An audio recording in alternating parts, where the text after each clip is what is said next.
stop the signal. I can stop it! I can deny all the things I can deny. Stop it! Stop telling me the truth about things. Hello, everyone. This is the Dread Pirate. We're gonna try something different today.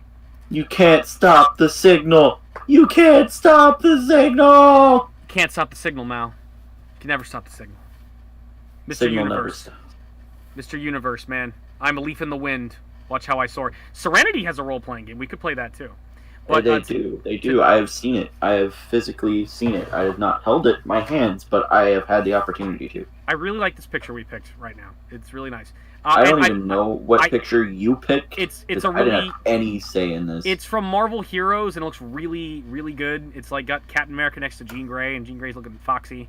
And like Wolverine and Deadpool and Hulk and Miss Marvel are all chilling out, and Rocket Raccoon and Spider-Man and like White Queen are all on the other side. Everybody looks great. Everybody looks fantastic. Like they can just save the world and be badass, and it's awesome. So today, now as for the Serenity role playing, let's just get on a tangent right off the bat and just like derail this entire thing right off the bat. According to Spoonie, who I don't trust the opinion of anymore, the Serenity role playing game sucks.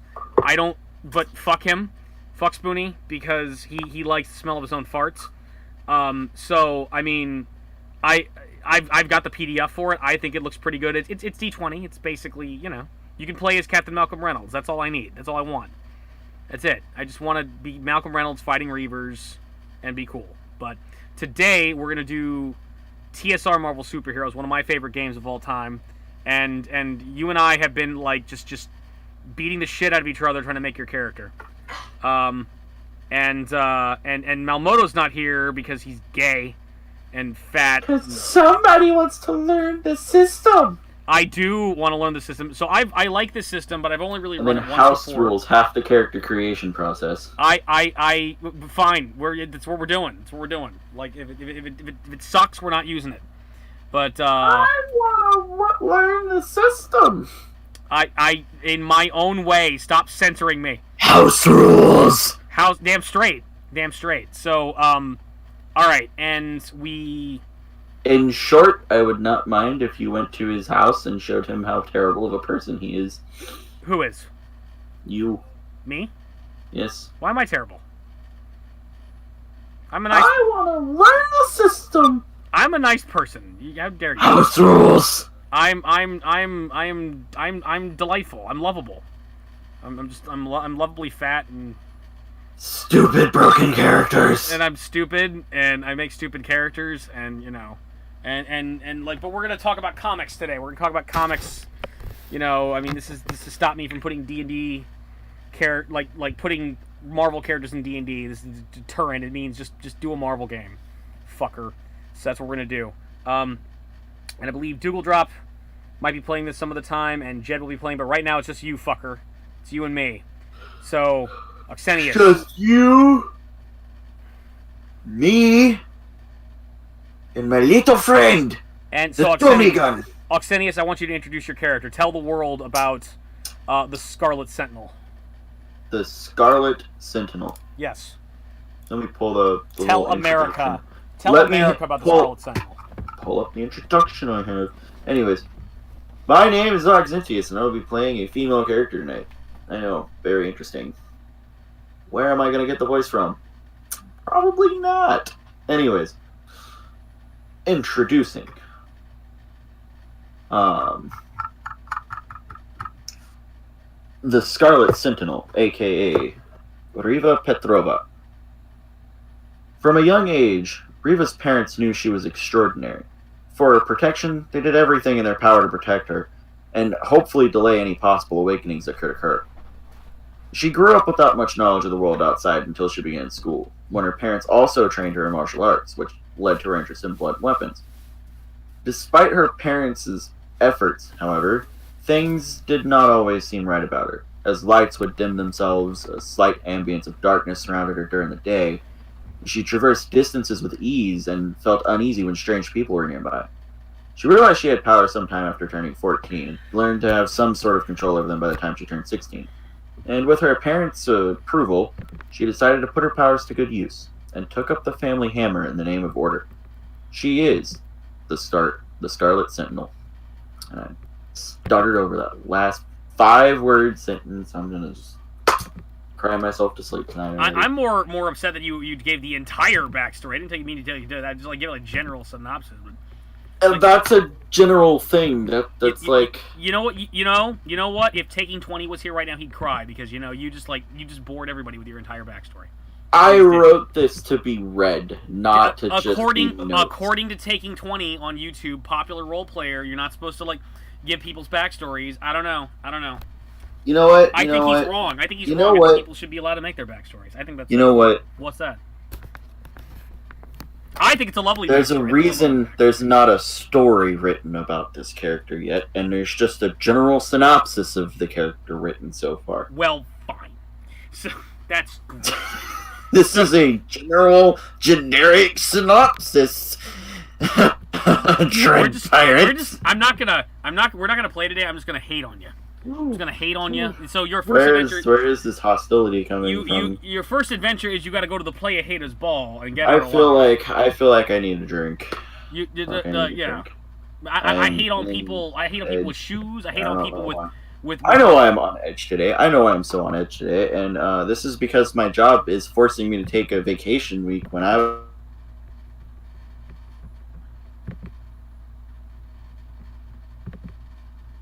But the craze is already setting in. I'm already turning crazy from this stuff.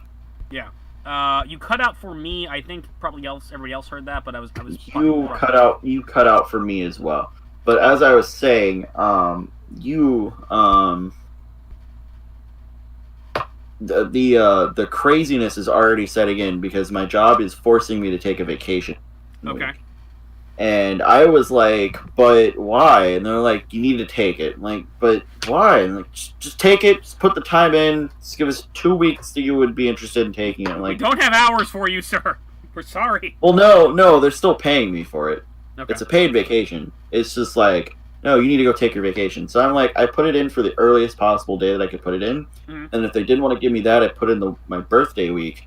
And just tell you that long breaks from work negatively impact me as far as remembering what day it is, remembering the things that I have to handle, and all this other stuff. And it just puts me in this mindset that is just like, what do I do? Mm-hmm. There is nothing. And so I'm going to have a few things to do. Like, I'm still going to be doing school this next week. Because, I can't take that off for a week, but mid course. But, at the same time... I think you need to relax, and you need to have your character hit things with a hammer.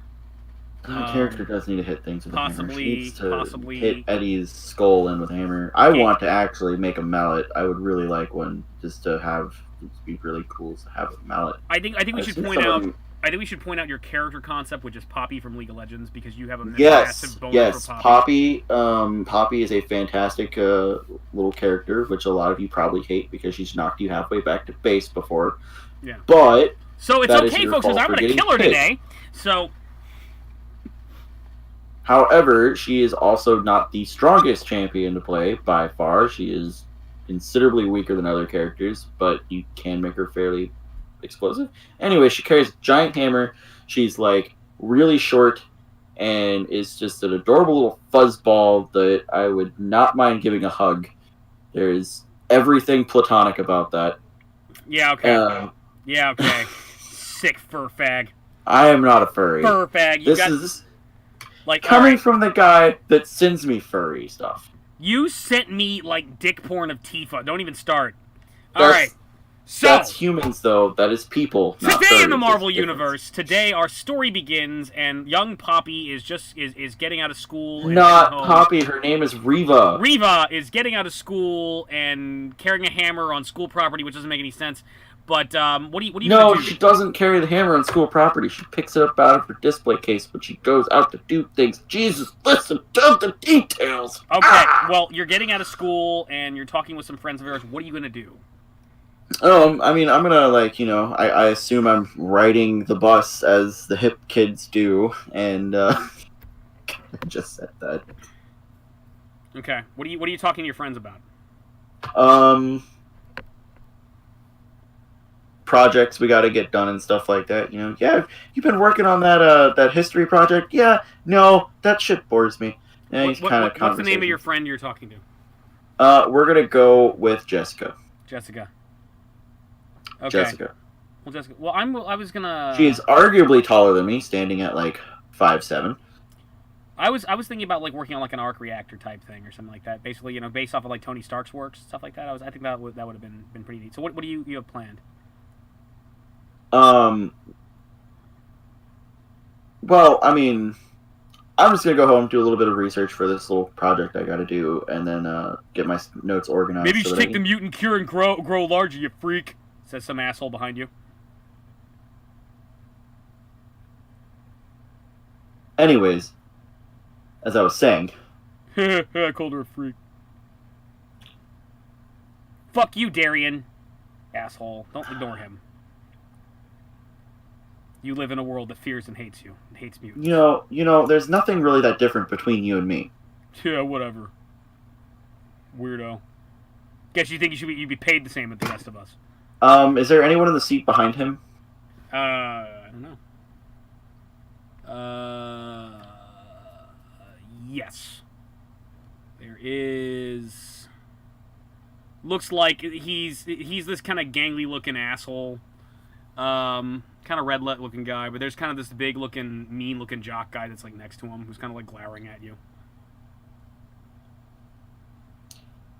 So what do you think's so different between me and you? Other than the fact that I'm a girl, of course. You're a freaking weird mutie. Shouldn't even go to school. You could like blow us all up.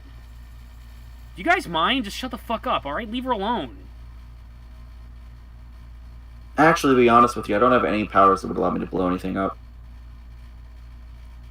Yeah, whatever. Anyways, what were you doing this evening, Jessica?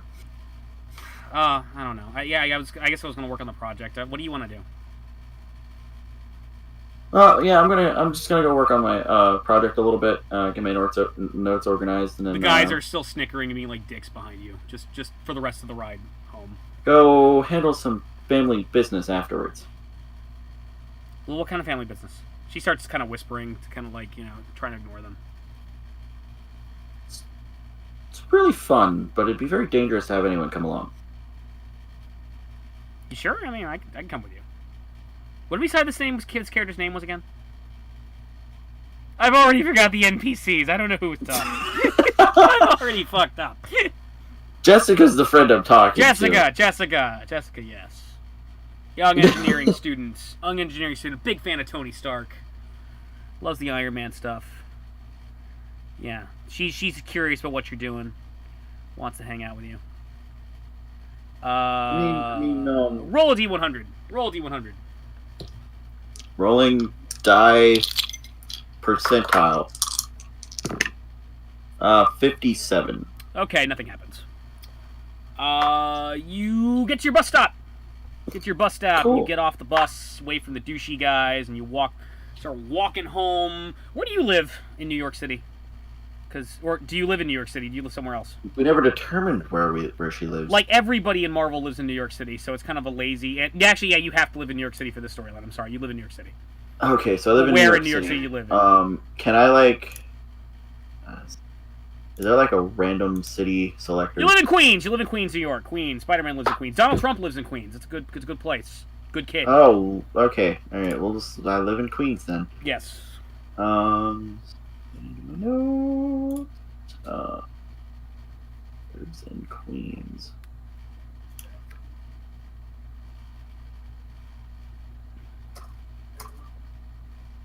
It's important information to me. Anyways. Hello? Hi. There you are. Hi. There you are. Hello. Alright, so you're gonna walk home, you're gonna walk to your house. You're gonna walk to your house is closer than Jessica's house. Then I'll walk with Jessica until I get to my house, and then we'll part ways. Gonna talk about anything? Talk about America.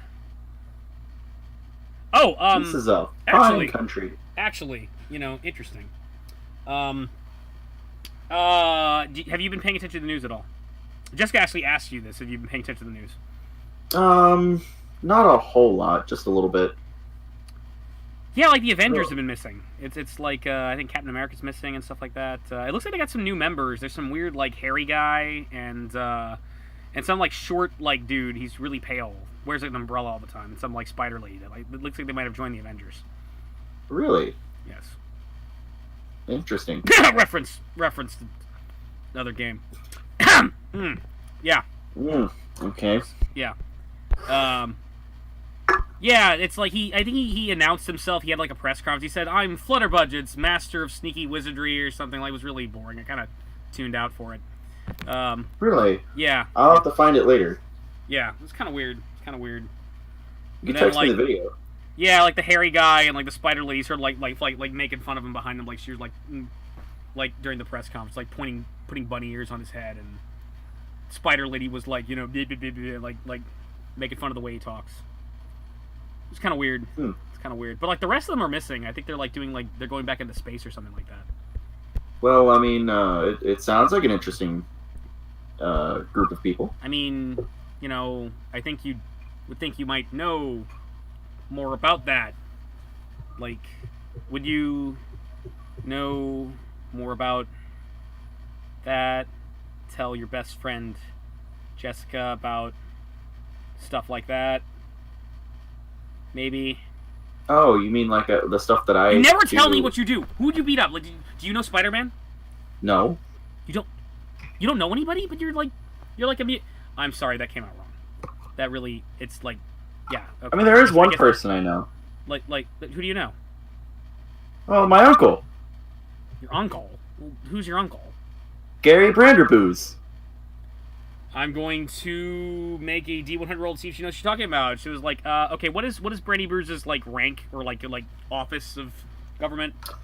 It's like a senator or a representative. What is he, like, you know, on a board or something like that? What is he sits on the Senate. Oh, you know this? Oh, you're the senator? Yes. What is he the senator of? Like, what state? He's from New York. He's from New York. Okay.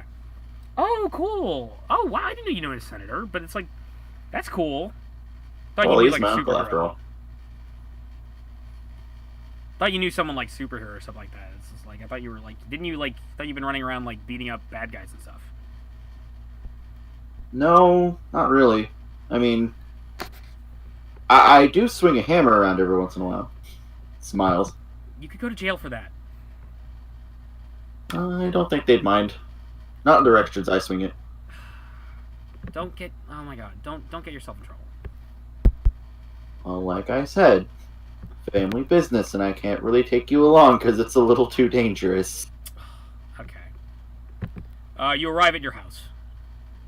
Well, I guess it's time for us to part ways. Okay, I'll see you tomorrow. Bye. Have a Bye. good day, Jessica. Bye. Bye, Reva. Oh, fuck. Did we just roleplay the average teenage life? Well, we didn't talk enough about boys, in my opinion, so I think we did it wrong. Okay, alright. It still feels like some slice of life anime that's gonna go terribly wrong. Yeah, they're gonna start making out? It's gonna go terribly wrong, and it's gonna be crap instead of good. Well, you know, I didn't tell you this, but this entire game is based off of school days. So, you know, if we do it correctly, you'll end up on a boat in the middle of the ocean with your boyfriend's severed head. Possibly be pregnant. That actually sounds like an interesting plot that could be taken a good direction, but wasn't. This game has suddenly taken a very dark turn and we barely started. We will never talk about this again. Moving on. Roll a D100. 73. Nothing happens. You go to your house. What are you going to do? Well, I mean, I'm going to go and I'm going to start doing what little research I need to do in order to get this project underway, get organized for dinner. What are you researching? For like 2 hours. I am doing a historical research project over the Holocaust. Something typical for a high school student to be doing. Fun! You hear about Hitler. Okay, so you I have become enraged. yes, you see all the evil of like Hitler's bigotry and all the horrible things that he'd done, you get a lot of interesting, actually, like World War II information, but all the horrible things that Hitler did, and you get very, very angry. Now, here's the thing. The research that you find is identical to what any high schooler would find in the real world about the Holocaust, with certain exceptions. For example, there's a lot of information in particular to one specific character, and that is a man named Erich Lenscher, also known as the mutant terrorist Magneto. And how he was basically a prisoner in the concentration camps there, and a lot of his anti-human beliefs roused up from it. And after reading this stuff, you're like, part of you is so angry, you're like, Magneto was right. Like, fuck those guys and the bus behind me. It's like, little Nazis. It's like the same shit. There's also references to Captain America, but and I will say, the Magneto's going the wrong way about this. Okay, good. That's some good, lawful, good bullshit right there. Thank you. All right, I need you. Lawful stupid. Lawful stupid. All right, what's your reason score again? Reasoning score? Yes. 62. I need you to roll. Eddie's stats. Yeah. Well, that is correct, sir. That's correct. We. All right, I need you to roll on your reason. Explain. I just need you to roll reason real quick. What? It's 62. What is the word attached to it? Remarkable. Okay, good. I need you to roll it. 72. 72. All right. Boom. You're in the yellow. You notice some obscure references and some images of like a particular soldier, and sometimes he appears as a soldier, sometimes he's a POW camp that looks kind of familiar, someone you might have seen in the news. As you're doing your research. I make note of this. Same guy. He's got kind of like a weird, like pointed hairstyle. Looks really pissed off. Looks angry. Make note of this. He's seen a lot with Captain America, and actually a couple times with like a young Erich Lenscher. A couple times. I make note of this. Okay. All right. So you've been researching the Holocaust. Roll a D100. 35. Yay! Okay. Is there a TV on somewhere in the house? No. Okay. Are you doing this research on a computer? Yes. Okay. While you're flicking around, you notice like a Yahoo News thing pop up of like breaking news alert, alien seen in Central Park.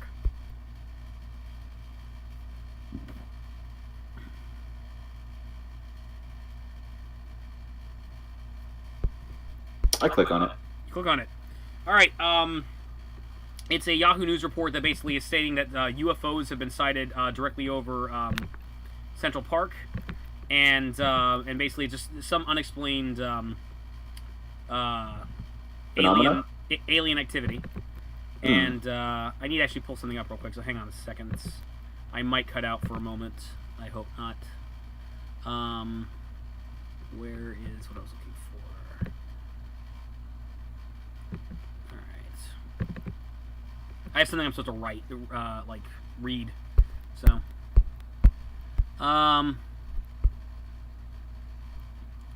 yeah, it's there. There's been unusual kind of like signals that have been coming out of Central Park, and that's basically been prompting investigation from Shield.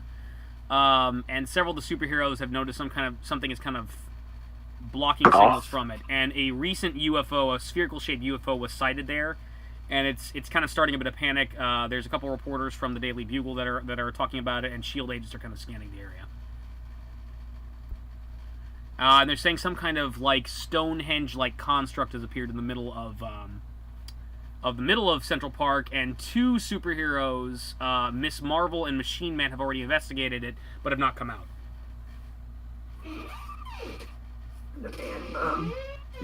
Okay, just. And this is like breaking news. This like just happened.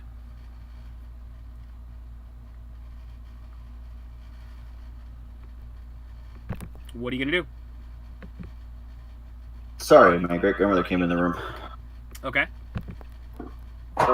Anyways, I'm going to make a separate page of notes and jot this stuff down. Okay. You're still working on your Your Holocaust information? Yeah, I'll look into that later because I need to focus on this right now. Okay. Grades come first, as my parents always said. Okay. All right. Do you keep researching? Yes, I will be continuing research until dinner time, which is Okay. Roll another probably D100. another hour or so. Roll another D100. 95. All right. Your mom calls you for dinner. Congratulations. I go downstairs. I'm like, I walk downstairs, kind of just like nonchalantly, got my socks on, getting in my I'm comfortable clothes, ready to eat. What are your parents' names? That I did not determine. Julie and Francois. No, because they have to have the same last name as me. They do, but it's just Julie and Francois Petrova. Petrova. The Russian names sound so nice. From the French part of Russia. Roll off the tongue so nicely. Yeah, because there's totally a French part of Russia. Of course there is. My understanding of Eastern Bloc history is flawless. Okay, so it's very understandable for the mother's name to have French and she be French, but the father be Russian. All right, don't spend too much time on this, but basically, yes. What are their names?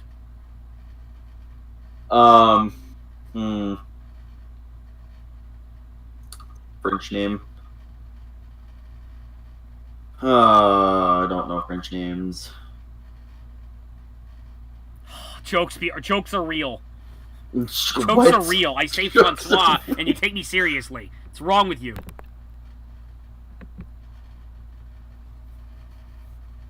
This is your fault, okay. So we're gonna go with the mother's name there. It's both gonna be Russian. Ekaterina. Katerina, okay. And Victor. yeah, fine. Okay. Good with that. Hello, honey. Oh, hello. Yes, mom. Yes, mother. How are you today? Oh, very good. We got some borscht for you. Wonderful. Yeah. It smells quite delicious, actually. How was school? Oh, it was wonderful. Had a couple of kids on the bus, not exactly being nice, but Well, why? What'd they say to you? Your father says. Well, I mean, they called me a mutant freak, but other than that, I'd say my day was pretty good. What were their names? I'll report them to school. I didn't catch their names. I really don't care for them that much. I barely even see them outside of the bus ride anyways. Don't let them keep you down, my daughter. You are a wonderful little daughter. And I am massive Russian stereotype and very offensive. Very offensive. Thank you, Papa. In Soviet Russia, mutants mute you. I do not know. I'm going to eat now. And all right, yeah. Next week I'll do a minstrel show. Anyway, so you have dinner. Roll D100. What? What? 29. Okay, so you're now in an Amos and Andy role playing game, and no. All right. You finish dinner. What are you gonna do? I'm gonna go back upstairs. I'm gonna change. You go back upstairs. Do you open the door to your room? Do I open the door to my room? Yes. Of course I do. Okay, so inside of your room is missing, and instead there appears to be a massive structure that looks like these massive metallic glowing pillars that look similar to Stonehenge, but very small. I close my door. Okay. I go downstairs to get the hammer out of the display case. Okay, you get the hammer out of the display case. I'm gonna apparently go out in short shorts and a tank top now. Okay. This is what you have done to a lolly. Yes. Oh, yes. Oh, I can't wait for the tentacle monsters to show up. Oh, it's gonna be hot. Mmm. It's a pink tank top, not a red one. Ah. It's quite disturbing for her character, but whatever. Oh, yeah. Nasty. I already support James Gunn, so the alt-writers are gonna love this. And they're black shorts. Okay. So you got a In case hammer. you're What are you gonna do? I'm going to open my door again. Okay. There's a miniature version of Alien Stonehenge where your room used to be. I step out. I step in. I get out. In. It's out of my house. It has to be out of my house. Can't be in my house. No, it's in your house. It's just like, in fact, it looks like it's bigger on the inside. Like it's like somehow made the interior of your room larger. But Oh, like, great! So this is a Doctor Who story all over again. yes, you don't see a foppish Englishman running around hitting levers yet, but you know, Yet. you might in a minute. I walk through the threshold of my door. Okay, you're inside. It's glowing. It glows a little bit brighter upon you entering.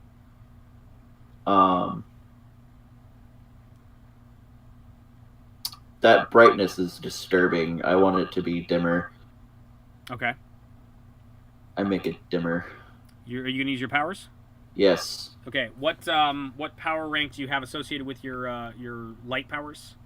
Good. Good. Okay. I need you to roll a d100. 94. 94. Okay. You're in the yellow. You dim the lights momentarily, and then suddenly they brighten incredibly bright that you go blind for a second and you feel yourself passing out. Just for a moment. The moment it happens, you suddenly come to, and you are no longer in your house. I am no longer where?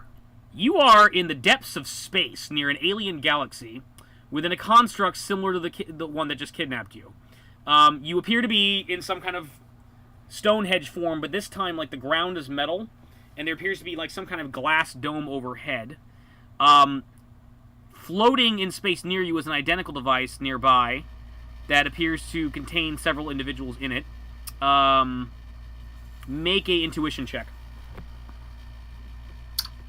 I have typical. 55. 55. Okay. That's good. Okay, you notice a couple of them. You notice, within, you notice there's a man wearing what appears to be a suit of armor, and sort of like a green hood and robe, who appears to be screaming at everybody else inside that dorm, shaking his fists a lot, like at the sky. There's a really smoking hot blonde lady wearing like all green, just kind of seems amused by all this. There's appear to be a robot, a humanoid robot that looks genuinely like kind of menacing with glowing eyes. There appears to be a lizard man wearing the tattered like lab coat and scientist outfit. There's another individual wearing like a green and yellow sort of armor, but he's not actually standing on the ground because he's being propelled by large mechanical robotic arms that are holding him up and moving him about. There's a small, nebbish, like, sort of Woody Allen-looking guy that doesn't look too impressive. There's a guy that looks like half of his body is made of metal, and he's holding, like, a big ball and chain. There's 4 really big-looking dudes, that, one of them's, like, they're all huge. They're all, like, big. They're, like, the biggest guys. They're, like, about the size of the, of the metal, of the guy with the metal ball and chain. But, like, one of them's got, like, a purple, like, kind of mugger's mask on. He's wearing, like, an all-green outfit. He's holding a crowbar. There's a guy wearing kind of a red and yellow suit who looks pretty muscular. There's a black dude wearing some armor and a ball and chain. And I need you to make a D100 roll real quick. 63. 63. You suddenly flash, and you're no longer, you suddenly have this flash of memory from some other lifetime, and you're no longer Rosa. You are a tiny, squat, Lovecraftian vampire named Flutterbudgets, and you recognize the horrible form of Bulldozer, with his golden armor and his metal helmet, standing there, just kind of flexing like, I'm the Bulldozer. And then you flash, and you're Rosa again, and you don't recognize the guy. Reva. You have no memory of that event, but that's just for you. That's Bulldozer's there. Reva. Yeah, you're suddenly Reva again, and that didn't happen. And finally, there's a really, really, like, Godzilla-sized dude wearing, like, a big purple, high-tech looking helmet who looks just kind of bemused by everything, and it's kind of looking at the ceiling and lightly poking it. Meanwhile, in the room with you,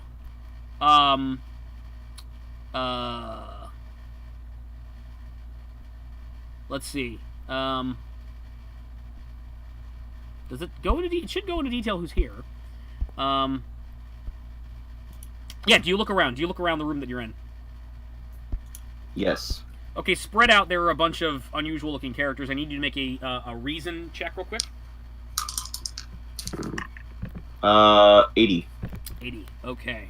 Off of a remarkable. Remarkable. Okay. You're in the yellow. So you know who these people are, and you know a basic understanding of who they are, without like no extensive personal details. Like you don't know them like. You know their names and like who they like the basic spiel of who they are. You just don't know them personally, basically. In there, you see 3 members of the Fantastic Four. There's Mr. Fantastic, the Thing, and the Human Torch. Reed Richards, who can stretch and is a scientist.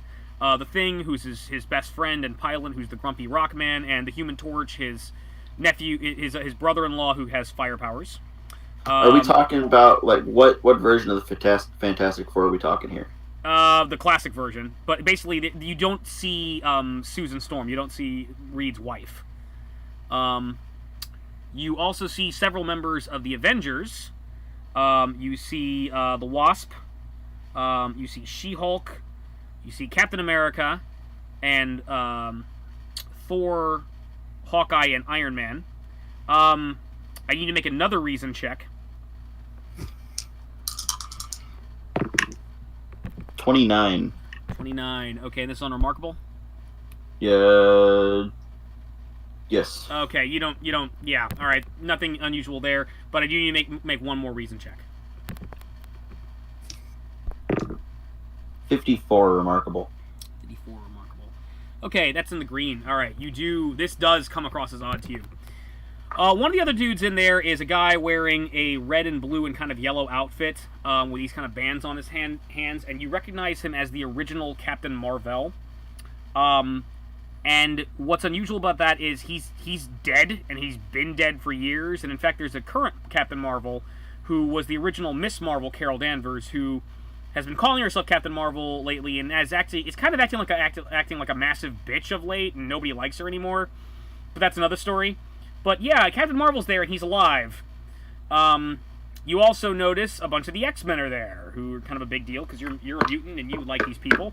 There's Professor Xavier. There's Storm. There's Nightcrawler. There's Rogue. There's Cyclops. There's Wolverine, Colossus, and Lockheed the Dragon. Make another reason check. 18. 18. Okay, never mind.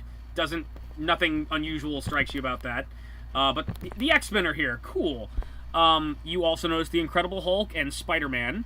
And am I able to go to the X-Men? They're like, here's the thing: the room you're in is massive, but they're like within like 30 to 40 feet of you. You can actually walk over to them. That's what I want to do. Well, here's the other thing. There's a couple more people I should point out. There's the Hulk. The Hulk is here. Spider-Man's here, and someone you were doing a lot of research on lately, Magneto, is here. And there's also in the far distance, you need to make an intuition check to see if you actually see who these people are exactly. 51. 51. Intuition on typical. 51 on typical. All right. So you'd heard a report. In the article you'd heard before. You'd heard that the new Miss Marvel and Machine Man had gone missing. At the very other end of the corridor, you see them.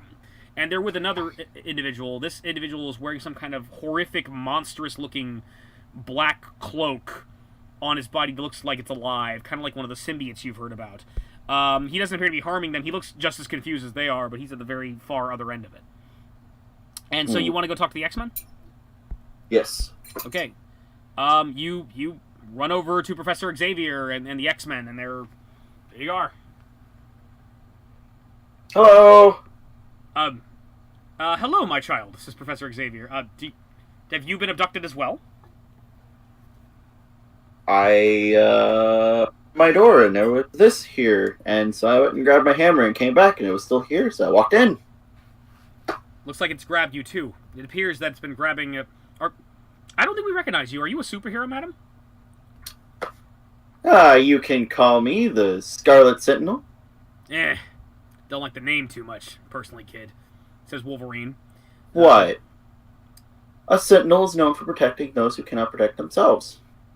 And that's Actually, what I aim to do. well, we don't want to belabor the point, says Cyclops, but Sentinels are also known for hunting mutants, so we're a little uncomfortable with it. Hunting mutants? Yes. Big giant purple rogue steps up. Yeah, honey, you know the big giant purple robots? They hunt mutants to try to kill us. We fought them tons of times. Indeed, but we can quibble about the nature of Sentinels. We can quibble about the nature of... I must have missed it. Yeah, go ahead. What'd you say? When did this happen? I must have missed it. Yeah, it's been happening for years, honey. You didn't know about any of that? Xavier speaks up. We can quibble about this some other time. There's clearly more important things going on right here. Clearly, there's a vast majority of different people around here. Quite unique. Yeah, indeed, says Storm. And also, it appears that several villains are actually inside the structure over there. Even the powerful Galactus. Alright. A great wave sweeps... Galactus? Who are you asking, Storm? Yes. Yes, Galactus. The giant inside that structure right there. He's an alien monster that consumes entire worlds. He's attacked the Earth several times before. The Fantastic Four made some kind of arrangement with him so he wouldn't attack our planet again. But he's in that structure here. Whatever it is, it appears to have captured him too. Well, my parents told me they tried to keep me sheltered. I didn't know it was this bad. So let me get this straight, kid. You're a superhero, but you don't know anything about the superhero community? Oh, I know a little bit of things about it. I mean, I know some of the famous people. Better watch yourself, kid. You might get yourself hurt around a place like this. But no matter. You're here with us right now. You stick with us, you'll be alright. No, I do mostly fight criminals, so this is a new step up. Okay, a great wave sweeps through the sky, extinguishing the stars before it, like dust before, a massive hand. In less than a moment, all that was left of the galaxy was the twin constructs on a single sun. Your constructs rush towards the single sun, and you witness the creation of a planet, made of bits and pieces of other worlds, far from the destroyed galaxy. The pieces of other planets cooled to form a single mass, and all was quiet. Then a rift appears in space, emitting a light, outshining the lone sun. A voice, alien beyond human comprehension, spoke. I am from beyond. Slay your enemies, and all you desire shall be yours. Nothing you dream of is impossible for me to accomplish. Somehow you know that the alien voice spoke the truth. You notice that Nightcrawler in particular is particularly horrified by this. You basically just saw an entire galaxy be destroyed. Whatever this thing is, it just annihilated an entire sector of space. And it's just gone and snuffed it out just so it can make... and it's taken chunks of various worlds and stuffed them together and made some massive planet. You are a robot. What was the last thing you heard me say? I had asked you if I could talk to it after you said something about it. You know that it is speaking the truth. Okay. But what I said was that basically you notice that Nightcrawler is particularly astounded by this. It's like he's seen like he sees like mein Gott. It's like, you know, because you just saw a galaxy get destroyed. So you said you want to try to talk to it? Yes. You can try. So you bring us here so we can fight? To what end is your atrocities going to actually end? No response.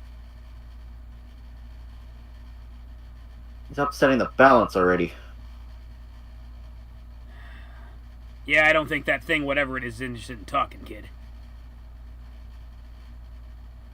So y'all are the good guys, right? Well, we tried our best to maintain peace between humans and mutants and save the world. And those are the bad guys, right? Yes, but this doesn't They're the ones that are upsetting things in the world. Well, a lot of those are villains indeed, and they're problematic, but they have been abducted too. We may have to fight them, but whatever this creature is, this Beyonder, I mean, it's abducted all of us. If we can possibly reason with them, we should. I gotta agree with the kid, though. Get there, Chuck. They ain't gonna start talking friendly to us. They're gonna start causing problems. They're the ones that have been upsetting peace in the world, right?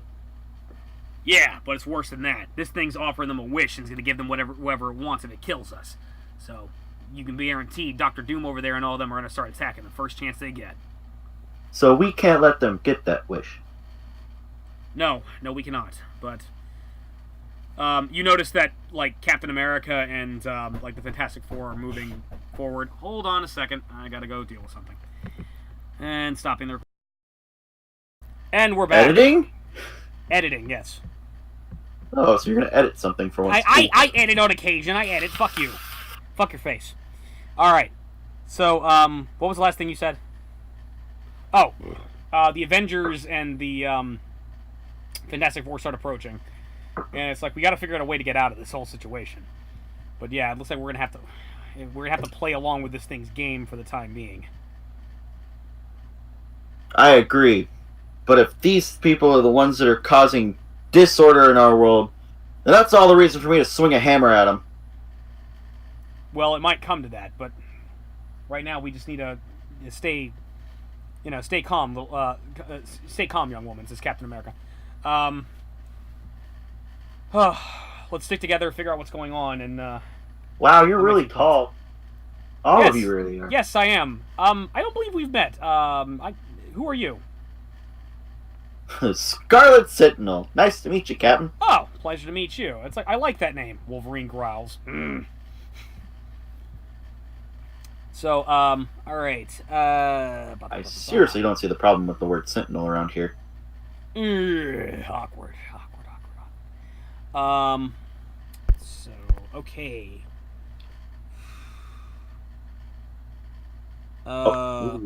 Ooh, I do need to. I totally forgot to look up the stats for my hammer. Yeah, you kind of need to do that. Go into the equipment section and get yourself a hammer.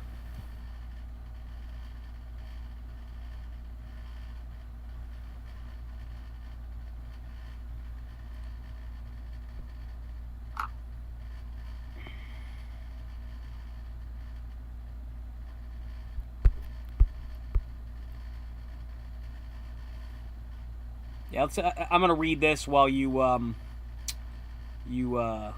get squared away.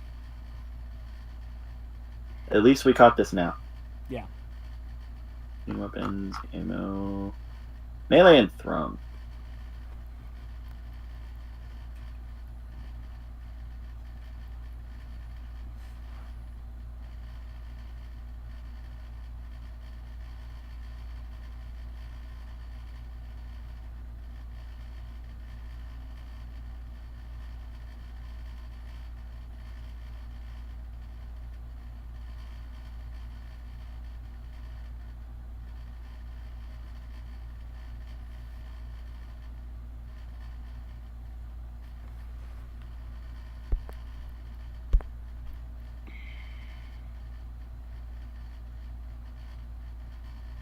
Okay.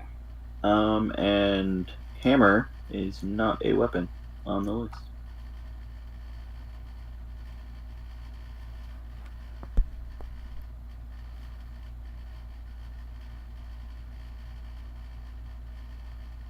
That is weird.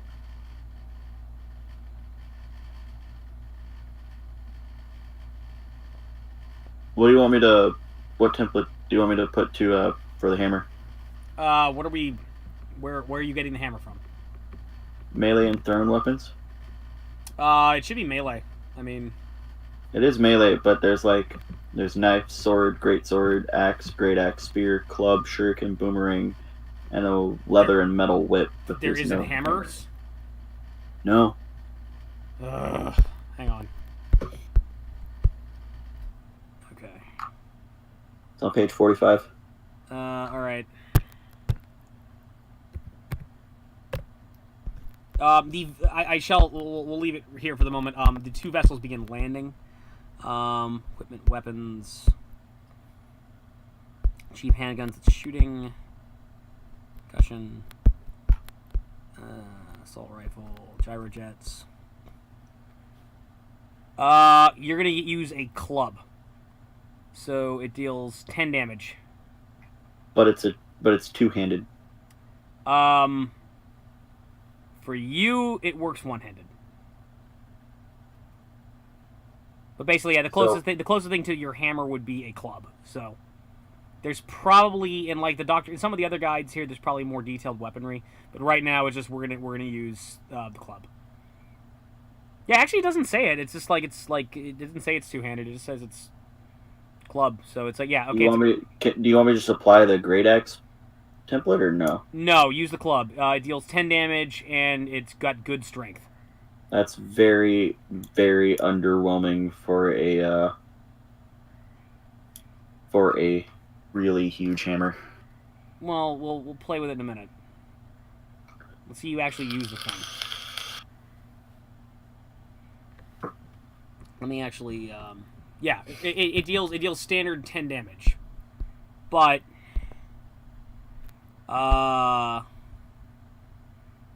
yeah, depending on how well you do with it, you could deal slam or I think kill damage on it.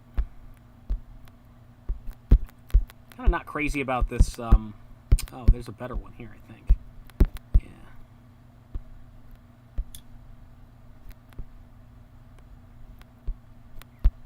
Yeah, depending on how well you do with it, it'll do more stuff. So. I was gonna peek through the judge's book to see if it has an expanded weapons list. Yeah, let's not fuck with that right now. For the time being, you have it's got good strength and it deals 10 damage, 10 basic damage, and we'll go from there. Yeah, that's fine. Peeking through this while we're going. Okay, all right. You got your fucking hammer. So, all right.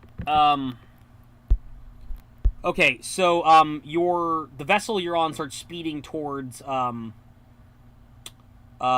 planet that you're on, and it lands in kind of a your vessel lands in an area that consists of gentle rolling hills dominated by weird layered geological formations, and there appears to be some kind of structure, this base that's about 10 miles away from the point that you land on. You notice as you're basically flying over that the villain's fortress goes in a completely different direction, but it's not too far away from where you guys are at. And the ground that you're looking upon is it's literally the planet itself has literally been torn from various pieces of other planets, and so there's all these varied and different lands that are basically down below you. Some of them are mountains, some of them are volcanic. Some of them are filled with these horrific, nightmarish alien worms. Some of them are on fire. Some of them's a desert. One looks like it's, from the United States. There's another one that's a swamp. It's absolutely bizarre what you're looking at. But you wind up landing about 10 miles from some structure. And, yeah. And that's what you're at. And we are moving to... here we go. Alright, you land, the vessel you're in opens up, and you can now leave the structure you're on. And everybody leaves, and all the heroes kind of look back at someone that's with you, and that person will be Magneto. The Beyonder has chosen to place the notorious Magneto among the heroes. Magneto, the mutant master of magnetism. He is an avowed enemy of the humanity, who fear him and his kind. He believes mutants are the next step of human evolution, destined to rule. This attitude has made him an enemy of many superheroes groups, including the X-Men, Fantastic Four, the Avengers. Will you accept him now as one of you, as a hero? So, and that they told me to read that. That sounds really awkward, and not how I'd normally fucking, describe anything, but basically, all the heroes kind of look back at Magneto, who kind of looks at them funny. And they all just kind of stare at him. It's all of us with Magneto. Yes.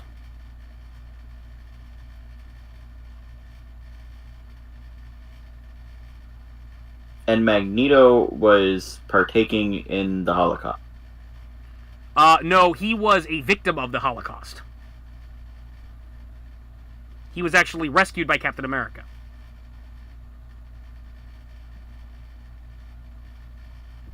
And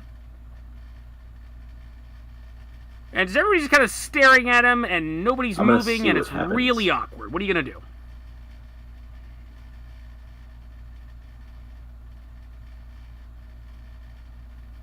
I do not approve of your methods, Magneto, but I do understand your motivations, should you say.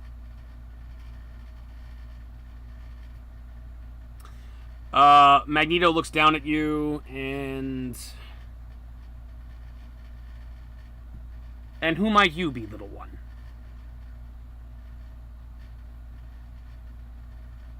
The Scarlet Sentinel.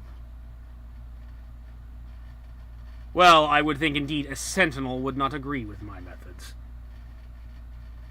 Still don't understand the problem with that word. What is wrong with being called a sentinel? Being called a sentinel, being called a destroyer of mutant kind. But I wouldn't be surprised. You're with them. Suppose you would have a problem with the way I do things. Oh, I mean, I can teleport, I can change lighting around me, I can do all sorts of weird things, and electricity doesn't have as much an effect on me as it does other people. That's pretty fun. So I'd say I'm one like you. Suddenly a massive force field erects around Magneto, and he flies up and flies away.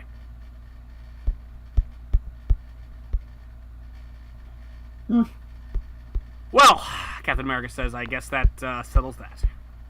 What a strange fellow. Not strange.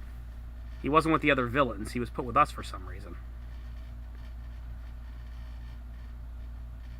Well, yes, that's strange too. But like I said, I can understand his motivations, but not his method. Well, I guess we agree on that, little one. Well, I guess we ought to go off to that building over there. It's really tall. It'd be really good to see everything from around.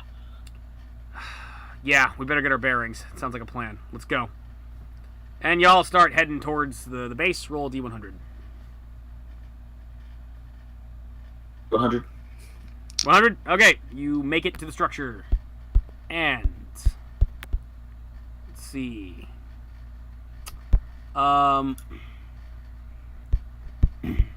it appears to be a large alien fortress. Okay.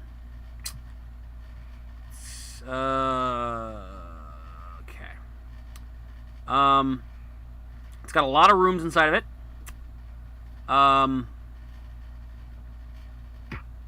It's got really thick-looking windows.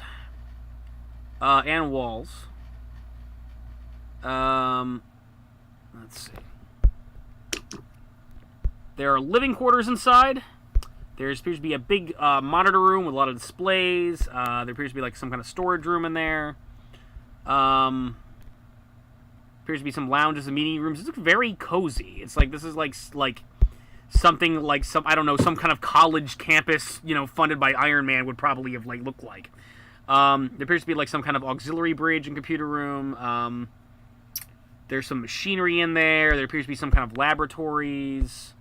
There's a couple of robots walking around near the laboratories. There's other robots in what appears to be a kitchen. And there's like a robot with a chef's hat, which is really weird. There's some kind of prison area that has no one in it. On the outside of it, there are gun turrets. There's some other kind of base that basically has weird writing written on it, but basically it also is written in English and it says fire control. There's appeared to be some kind of high-tech garage. There's a vault. And there's one room that is, there is one room that basically has, just nothing but, warnings, do not enter, and something is written in some kind of language you cannot immediately understand unless you were to make a successful reason check. I'm going to attempt to make a reason check. You're going to make a reason check. 34 on remarkable. 34 on remarkable. Okay. It's kind of it's written really small, and most of it's written in an alien language, but some of it is written in English. And it says the words "ultimate nullifier" are basically mentioned in there. What's the ultimate nullifier? You notice that Reed Richards' eyes have gone wide, and he's like, "Excuse me." And he opens the door and immediately goes in there, but does not answer your question. Does anyone else know what the ultimate nullifier is? Yeah. Iron Man steps forward. The Ultimate Nullifier is an incredibly dangerous weapon. It's made by cosmic beings and can basically be used to destroy a cosmic being if need be. Looks like this Beyonder entity is given us some kind of advantage. So really, really powerful Wait, weapon. hold on a second.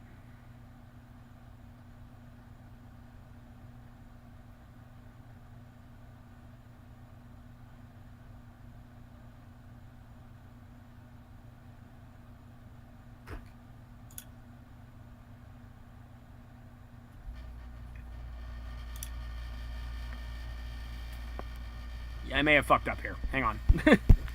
It's not the Ultimate Nullifier?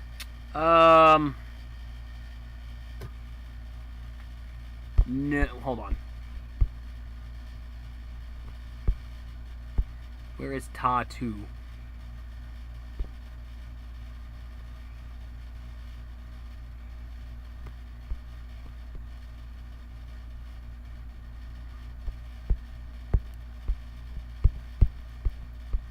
Yeah, I think I fucked up. Hang on.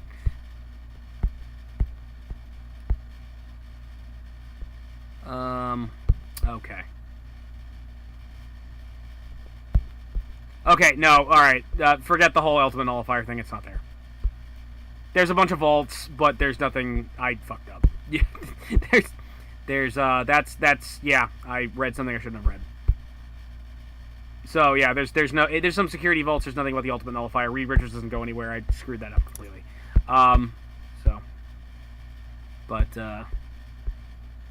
Yeah, there's some security vaults. What are you gonna do? That's the rest of the stuff that's here. Everything else that I described is here. I'm gonna start looking at the vault, see if I can get into them. If I can, what I can see inside them, just kind of like what's there. I'll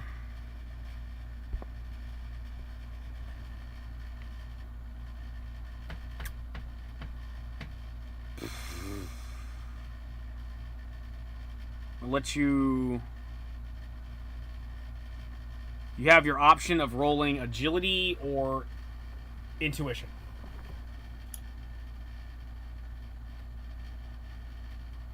We're gonna go with agility. Okay. Rolling off of the excellent table. That's a 17. Okay, so you fuck around with the vaults, and an alarm goes off, and this green gas gets poured right in your face. So.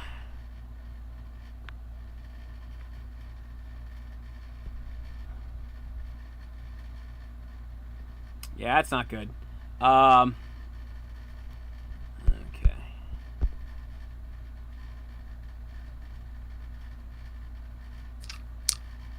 Well, they do say that curiosity killed the cat. Oh, this cat is very dead. Okay, I need you to make an endurance check. An endurance check. Yes. Rolling an 86 on the incredible table. 86 on the incredible table. Okay. Alright,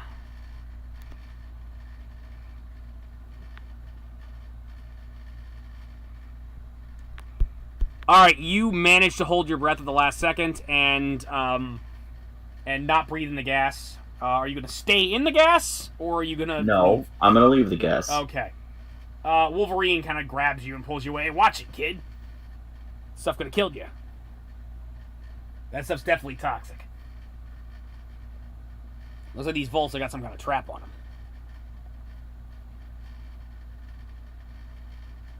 them. Don't you think a locked vault would be enough? They wouldn't have to put traps on it? Well, unless there's something real valuable in there, kid, they're going to put every kind of defense they got in there. So I'm talking about, kid. You got to watch yourself. You're going to do this superhero game. You got to be careful. You don't know what's lying around the next corner. So what do you think's lying around the next one? Well, I don't know. Roll D100. 90. 90. Okay. We don't know when those asshole villains are going to strike, or what this Beyonders really got planned for all of us. So could we preemptively strike them, since they don't know what we would have planned for them? Not a bad idea. I'd be alright with that. But, I don't know, we probably want to check in with Chuck or Cap and see what they want to do. Well, they're upsetting the balance of things, so I guess it would make sense Yeah, for that's us to upsetting go the after balance them. shit, kid. They're dirtbag criminals. They hurt people. That's all you really need to say. Well, there's a certain amount of order that should be taken in this world. More than order. It's just like people are, guy comes and And tries to they're hurt ruining people you care about, you kick their ass. Yeah, Scott wants it to go easy on him. I say, let me handle it my way. Shink! He pops his claws. I can take care of all those jerks my way. Real easy. Oh, I've never seen your claws up close before. Those are cool. Eh, they're pretty dangerous. A little frightening since they're right next to my face, but, Sorry, kid. good to know that they're nice and pointy. Yep. I'm pretty awesome.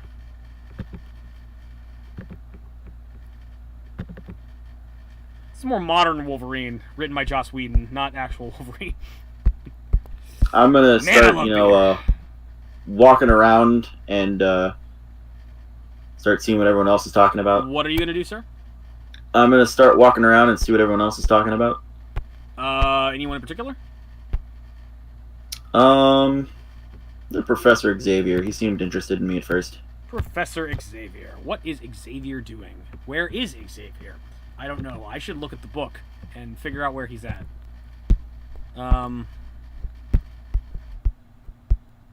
These aren't my lamps. These lamps have feet. This must not be my apartment. I better go find a new apartment. As in, you're lost. No. Great. Yeah, I'm a little lost. Hang on. Alright, Xavier and Cyclops and Rogue appear to be checking out the storage area. And they're kind of like taking inventory of some of the equipment in here. So that's where they're at. So you approach Xavier.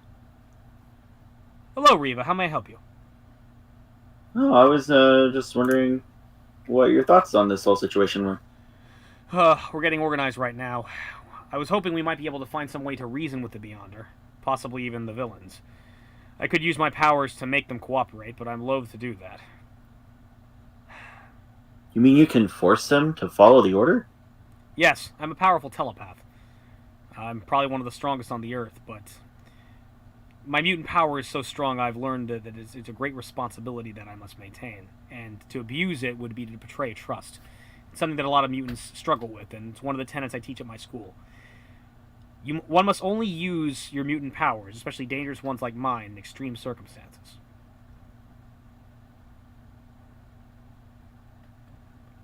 You do understand that? What do you define as extreme? Life or death, someone being hurt. If a villain's going to pull a gun and shoot one of my X-Men, I will use my powers to stop him. That's what I'll do. And if I have to, I'd go even further, maybe even make it so he wouldn't ever think about doing that again. But that's a violation. If I do that, I cross a line, and I hope it never comes to something like that. So you wouldn't cross the line to help keep people safe? You have to be very careful about crossing the line. It's a slippery slope. You might come back. Logan over there struggles with it all the time. We've worked with him very closely to try to keep his anger in check and keep himself from going over the deep end. In a way, well, he protects us. He thinks of us as a family, so sometimes we let him do what he needs to do, but there's always the danger that he'll go over the line and go too far. You're a mutant too, aren't you, Reva? Well, yes. Yeah. What kind of powers do you have? Like I said when Magneto was here. I can teleport. I can kind of change the light. And electricity doesn't hurt me that much. You have rather extraordinary abilities. I can tell who in the room's mutants right now. Say it again. What'd you say? So I can tell who in this room is a mutant right now. You can detect mutants as well. We've encountered one of the members of the Morlocks who's capable of doing that. A young man named Caliban. He's very capable. he has some troubles. The Morlocks have unusual politics that have come in that we X-Men have had troubles with. But I sense deep down he's a good man and just taking care of the people that he lives with. That's a very good gift that you have right there. You could be of use, but again, you must learn to basically make sure that you use those abilities only when you need them to. Never abuse them. I sense someone made you angry recently. I'm sorry, I don't mean to pry, but it's like, yeah, was there an event recently where someone made you feel bad?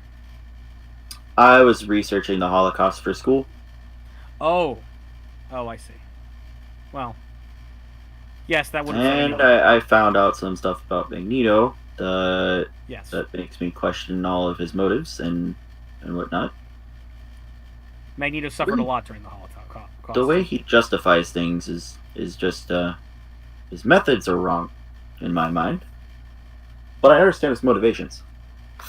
He's very angry and mistrustful of humans, and he has good reason to be. I've been trying to convince him for a long time to give peace a chance, but we've come into conflict with him many times. I think I know why he was with us, though, instead of with the villains, because at the end of the day, he is a good man. He wouldn't be my friend if I didn't think so. That's why he was with us. If we get out of this alive, you should come to my school. We could find a place for you, train you to use your powers. You'd make an excellent X-Men. I've been talking with Cable about starting a new team called the New Mutants. I question Cable's motives, but it might be a good opportunity to train young mutants like yourself. My parents barely let me go and help people that are crying out against people that are robbing them. Well, don't go against your parents, but I mean, yeah, if you want, I can talk to them, and well, it's up to you. Now let me wield the family hammer. Family hammer. Forged by my great-grandfather in the 70s. Or not my great-grandfather, my grandfather. Was your grandfather a mutant or a superhero? I'm not really sure. I didn't really get to see him that much. He passed on early. Or is he just a really good blacksmith? No, he was a good blacksmith from what I can tell. Okay. Many things this hammer has landed against and not one scratch in it yet. Okay. Well, I think you should think about it. You'd think about it. You'd be a wonderful addition to the X-Men. Old school happy Xavier before all the dark stuff came out about him. For all the fucked up shit before Cassandra Nova. Those are good times.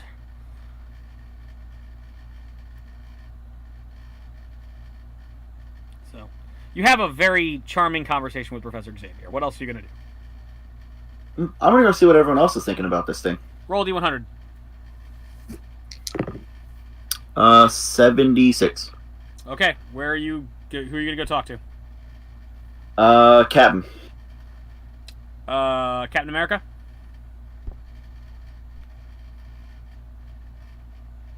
Are you going to talk to Captain America or Captain Marvel? You are a robot. Are you going to talk to Captain America or America. Captain Marvel? Captain America, okay. America. Captain America is in one of the laboratories. Can I go in the laboratory? Yeah, door's open. He appears to be in there with Iron Man and Mr. Fantastic. And they're looking over some of the research equipment. And, essentially, like, Reed and Iron Man are talking in nerd speak, with Cap trying to follow along, and basically getting a real feeling for what kind of tech they have on their hands. So you approach Captain America. I'm going to listen. This is fascinating. Whatever the civilization this was incredibly advanced. I mean, they clearly have a matter energy conversion system. There's a little bit of Skrull and Shi'ar technology over here. It's like it's pretty tremendous. It's like I definitely noticed some robotics going on here. All right, but Reed, listen. I know you're having a nice nerdgasm right now, but we need to focus here. What are we gonna do about this? What was that thing? We've never dealt with anything that's annihilated a universe before. Well, Galactus is here. I would suggest we talk to Galactus. Talk to the World Eater. Are you out of your mind? Listen, Galactus can be reasoned with. I've talked to him before. We have an understanding. He's not really He's not like the other villains. Well, how do you know he won't just annihilate us? What if Galactus decides to get greedy and take that power for himself? Galactus doesn't have an interest in things like that. Galactus his interest is his hunger, and he's probably just as confused about this as anybody else. If anybody has the power in order to deal with the Beyonder, it would probably be him. And if not, Galactus has at his disposal some technology that might be useful. And hopefully he'd be willing to let us use it for free. And if not, well, we could take it from him. Yes. Of course, that would mean coming into conflict with a guy that can eat planets. Yes. I don't like this. So, can't you just take the giant energy thing and make a giant, cage with the energy beams? I read it in a comic book once. How long were you in here? Says Iron Man. Long enough for you to not notice me. She just walked in, said Captain America. He's the smart one. Oh, thank you. Thanks, kid. Well, a giant energy cage against Galactus would probably be a really bad idea. He's powerful enough that he could basically break through it. I mean, he seemed like he was contained by that device that was holding all of us intact, but at the same time, again, we can't make heads or tails of the Beyonder's technology. Anything we cook up would nowhere be near strong enough in order to hold him, and it would probably just piss him off. I hate to say it, but Reed's probably right. Talking to Galactus would probably be the best course of action. So you're telling me that two of the world's smartest scientists can't figure out how to make a cage out of some fancy technology that's made by some other race? Well, it's not as simple as that. It's not as we're talking about the guy that made a complete sentient AI that decided to try and take over the world at one point. I'm sorry, says Iron Man. I'm sorry. Who are you again? Oh. This is Riva, Tony. Just a schoolgirl. Yeah, just a schoolgirl. Hi. Yeah, honey. I've been fighting crime for a good 20 years now, and I've made a lot of high-tech advances. I've done revolutionized the entire world, and let me tell you something right now. The aliens that we're dealing with right now have technology that are beyond anything that I can fathom. Yet I'm a really smart guy. I passed the 9th grade all by my lonesome. I actually skipped a couple grades. It was really good. And yeah, no, we can't whip up a cage long enough to hold him in place. It's a really bad idea. I don't think you know what you're dealing with here. We're talking about a guy who could eat the planet we're on right now. I'm going to teleport to be on top of the table they were looking at. That's real adorable, kid. But, yeah, I don't see... So... Yes? Do you just like to teleport on tables to distract people? What'd you say? Davis. Reverse engineer all this technology. Say it again.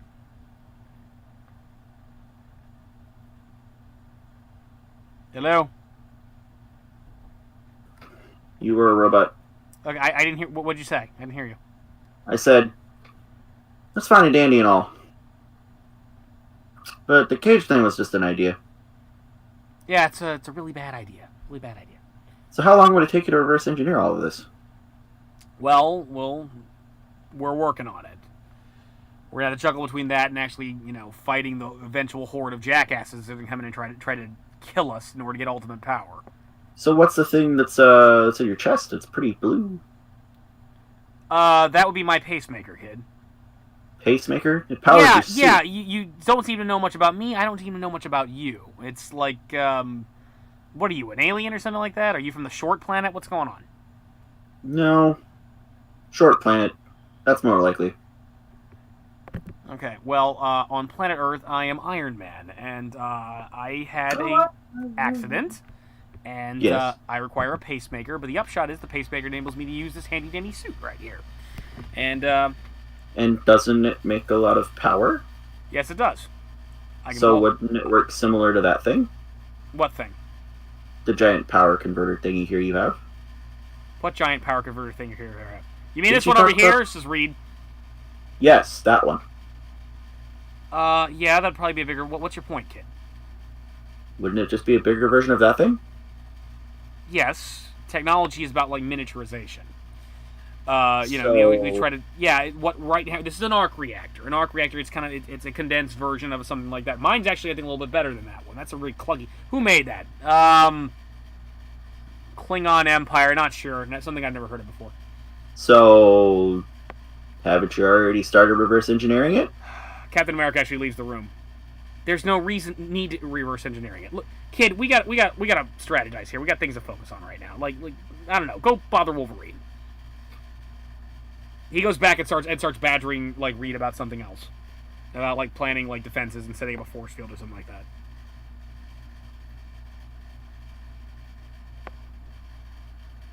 Iron Man blows you off.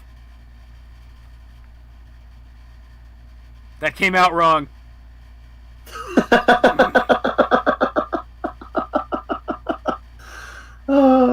Okay.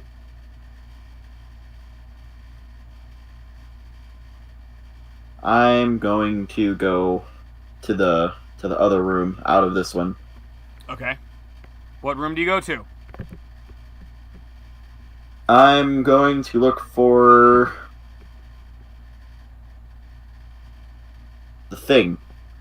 You go look for the thing. Okay, roll D100. 50. Ha ha ha, ho ho ho ho ho ho ho ha ha ha. I'm not going to tell you what that means. Okay, so you start leaving the room, and then all of a sudden, we got a problem, you hear Iron Man says.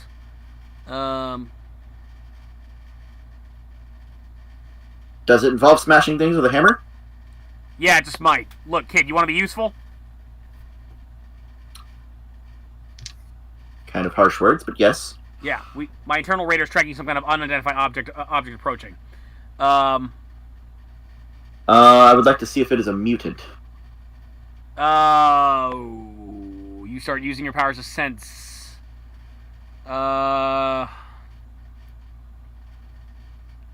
You do not sense any mutants approaching. I don't need to roll for it or anything either? Nope. Okay.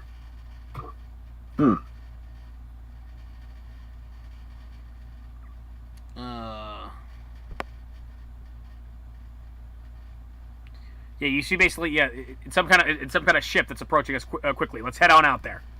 So, Reed Richards hits off some kind of klaxon, all right. So now we're in one of those situations like we were in like Metal Chronicles, where we're in danger of having too many NPCs. So, let me put it this way: who do you want like on your side right now? Like, who do you want to control? Iron Man. Okay, Iron Man's just like flaring up his suit and starts flying, and he's moving with you.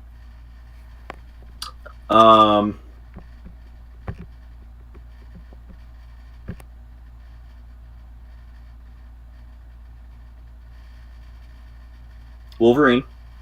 Wolverine starts running in order to take things on and get ready. Yeah. Wolverine shows up. Yes. I said it weird. I'm thinking of one more person. Okay.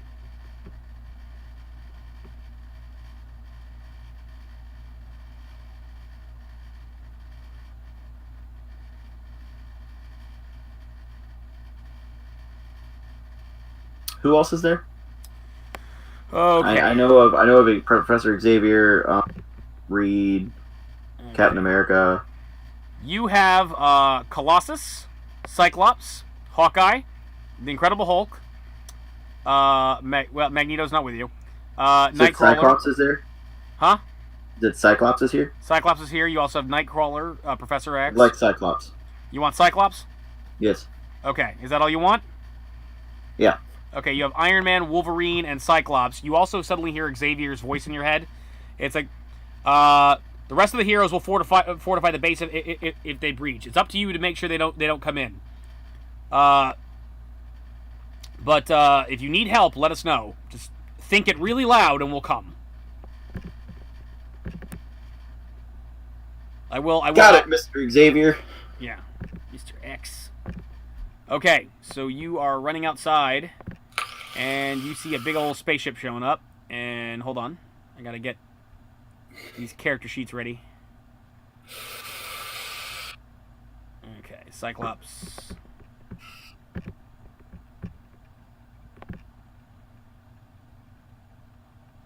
Have we established how far I can teleport? You have amazing rank. Is that correct? I have remarkable. Your remarkable rank? Shit. You could look up the power, and that would give us more information. Okay.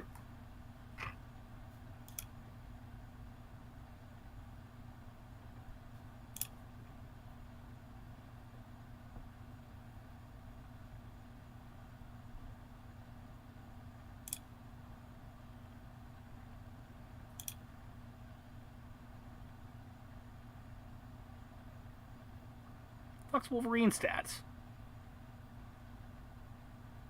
Wolverine is, like, not in this book. That doesn't make any sense. Yeah, he is. Yeah, I'm having trouble finding him, though. Control F. Okay, but, like, I'm looking at the roster book, and he's not here.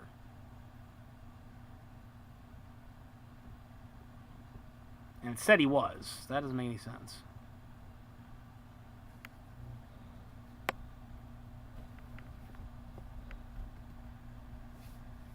Well, I don't need him here. I have him elsewhere.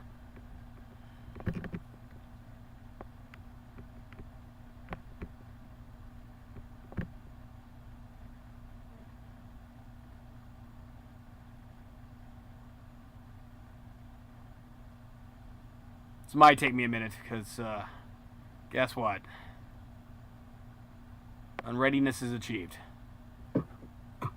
Never ready, Eddie. It's true. It's true.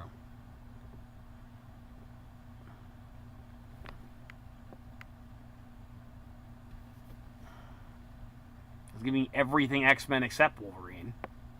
Supporting characters, villainous agencies, living monolith, villains, Tattletale, Silver Samurai, North Star, Forge, Flashback, Dazzler, fuck's Wolverine, Shocker, what the fuck?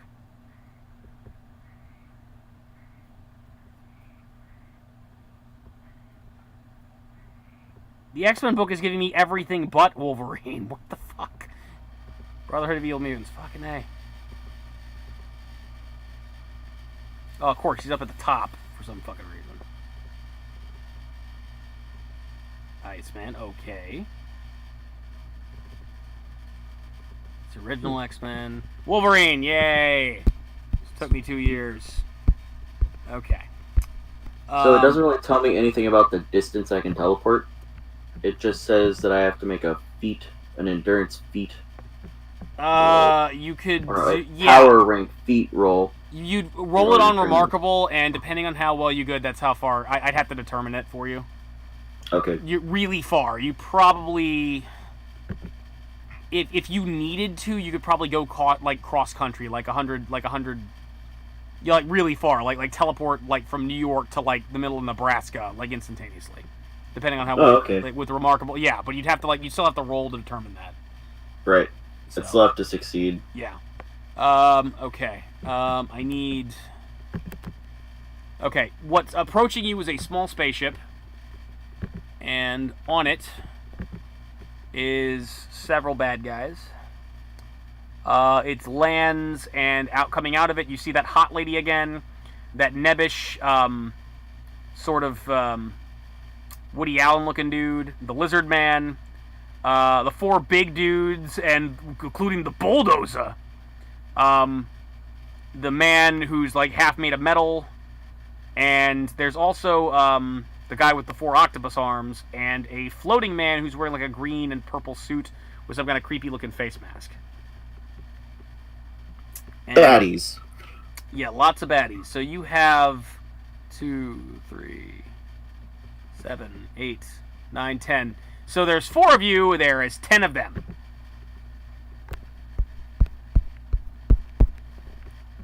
Okay. I am going to have you roll agility. We're gonna do initiative order, old school. Okay. All right. All right. I need Agility? you to record. I need you to record the number. And do you have the universal table out? No. All right. Just tell me what you roll in your agility. Basically, what I need you to remember is I need you to remember the number you roll, and for your agility, and the color I give you. Well, 29. All right. What's your agility? Excellent. Excellent. 29. Excellent. Okay. White. Yes, unfortunately, that is white.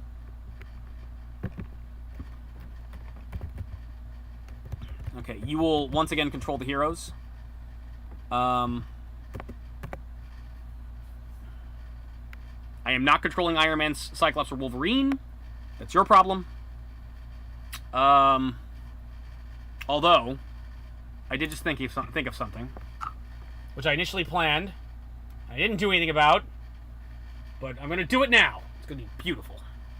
Okay, so you have Riva 29 white.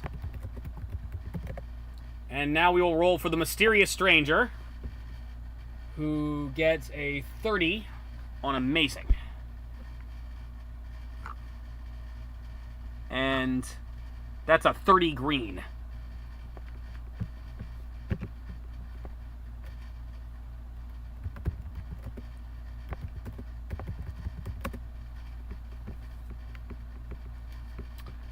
Okay. I need you to roll agility for Iron Man. And it is going to be excellent, once again.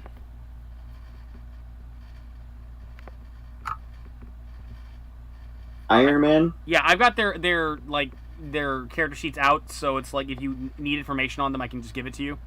So it's not, you're not looking at the one on the roster? In the judge book? I'm looking at it in the actual campaign book. Oh, okay, so it's in the... Okay, never mind. So Iron Man's agility is excellent. I need you to roll it again. 52. Okay. God, this is hard to read. Okay, 52 green. Hold up. 20.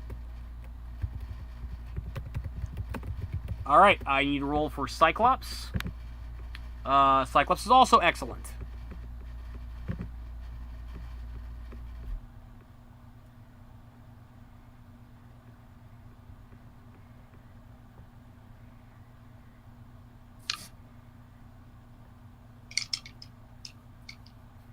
Did you roll? No, you're doing this for him. I am not rolling for your allies. For Cyclops? Yeah, Cyclops is on your side. Oh, right, Cyclops. My bad. Totally went to different. 28. Not dickhead Cyclops that you encountered on Wormwick. 28. 28. All right.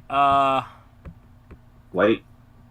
All right. Okay. Yeah, 28 white. Shit.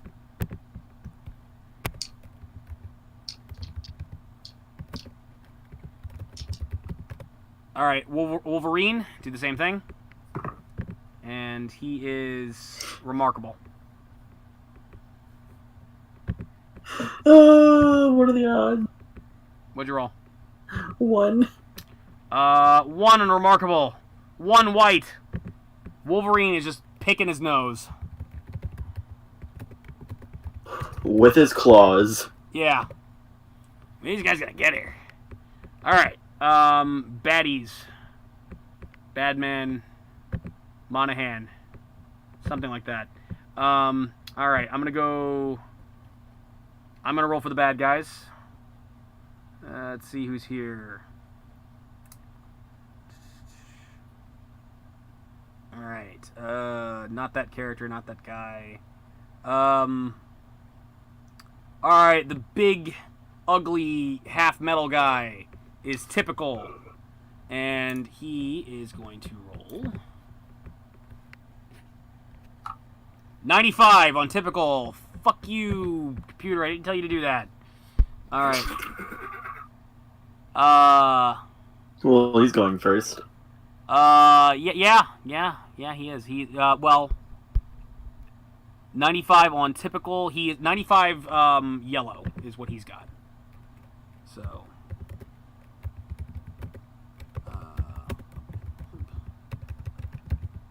that's him. He's got the highest so far. That guy's not here. Dude with robotic tentacle person has good agility. So he is going to go 64, good. 64, good, green.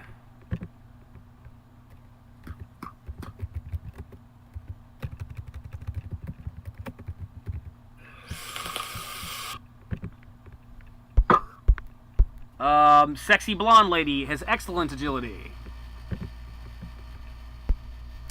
And she also gets a 95. But she has a 95 red.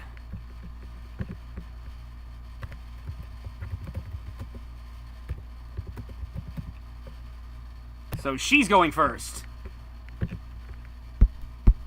That dude's not here. Purple dude. Purple dude with the creepy looking mask has good agility. And once again, I have too many characters. I'm going insane. I'm not really surprised. He has 77 yellow. I think you're gonna die. I just have a stinking feeling about that. That fucker's not here. This ugly bastard's here. The lizard guy has remarkable agility, and he rolls a 17.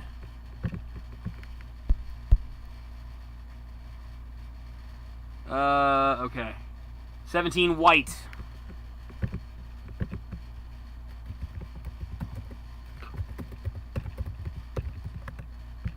Okay. Who else?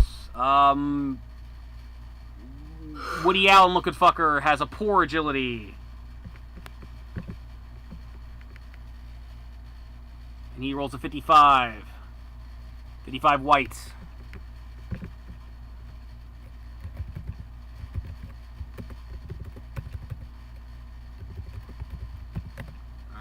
Alright. She's not here. He's not here. She's not here. These assholes are here. Dude with the crowbar has excellent agility. We're really about to have a huge brawl with like 16 different people. And you picked 4 people to come outside. So he has a 3 white. Well, I didn't think I was going to be fighting most of the baddies in this game in the first fight. Well, you know, whose fault is that? Whose fault is for poor planning ahead? Yes, deflection. This is just like you to poorly plan and to be so unready. It's like you're more unready than me. I shouldn't be the unready anymore. I think you should be unready of how unready you are with unreadiness of unreadiness. So the other fucker, I forgot his name, has a 65, and is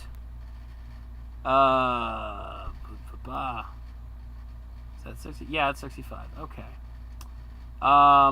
65 green.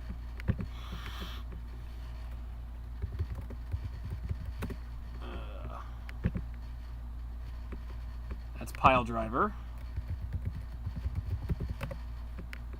I wish you'd done knowledge checks on these people so I could just list their names, because now I gotta be all fucking mysterious. So, I get you know, oh, this lizard dude, hot bitch, you know, the black dude with the ball and chain has remarkable agility. He rolls a 33, and it's 33 white, and it's racist, and so yeah.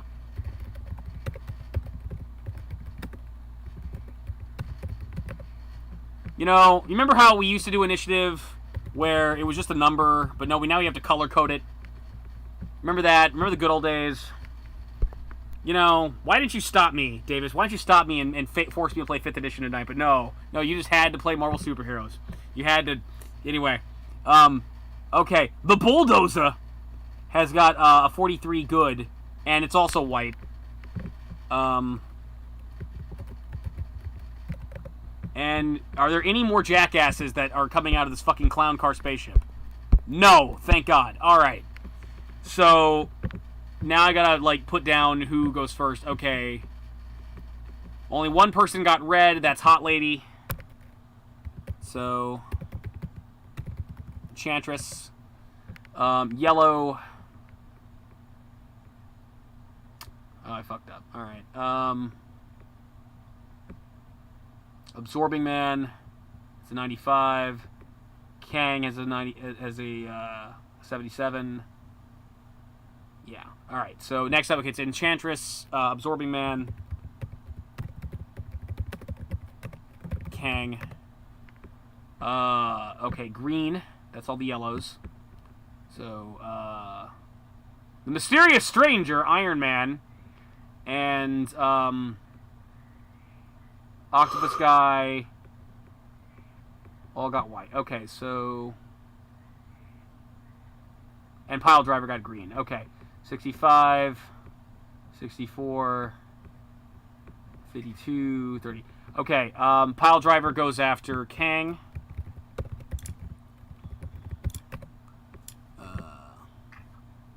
Then Dr. Octopus.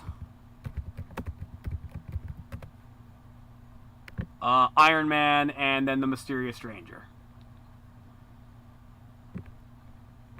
Who hasn't actually shown up yet.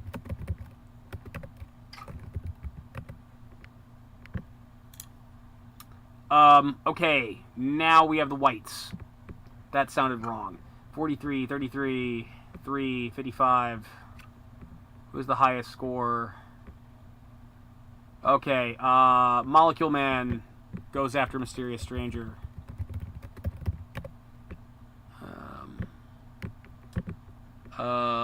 Your favorite character, the Bulldozer, is going to go after the Molecule Man, I think.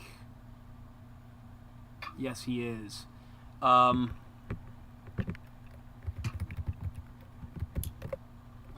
I think Thunderball goes next, 33.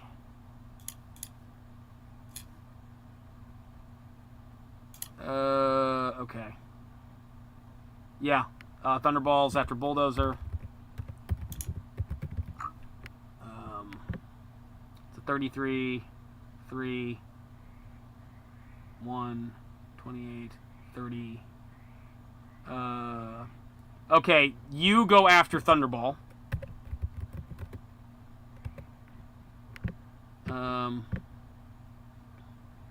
Wrecker's got a 3. Lizard 17. Wolverine 1. Okay, Cyclops goes after you.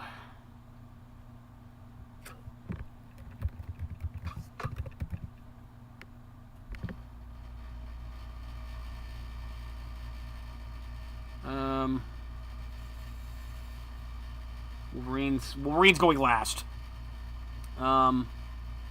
Obviously. Yes. Taking Okay, his nose with a it's giant adamant. Lizard, Wrecker, and Wolverine are the last people.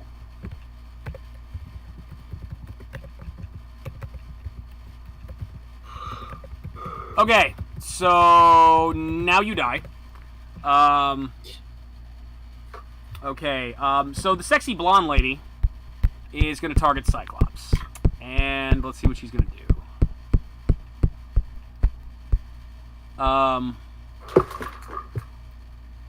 Yeah, it just has amazing magical powers, allowing her to cast energy bolts, shields amazing rank.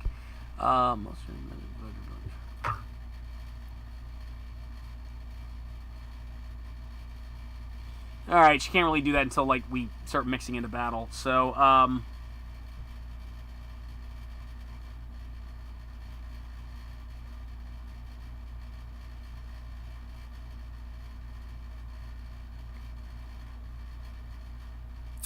okay, Amazing Rake. Okay, her hands glow and she fires this big energy beam of bright yellow light right at Cyclops' chest. And that's amazing. And she rolls a 67. And it hits and it's in the yellow. And it's energy. So, that bullseyes So I'm going to have it do... let's see. Now I have to figure out how much damage I'm going to do.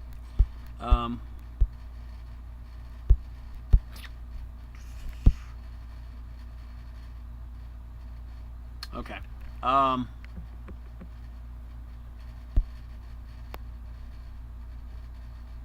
Now it's here where I don't know what I'm doing. So, bullseye. Blunt attacks, edge attack, shooting. Alright.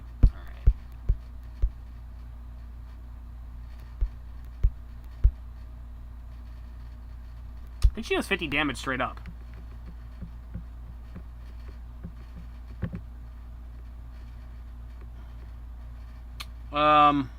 I don't like that. Hang on.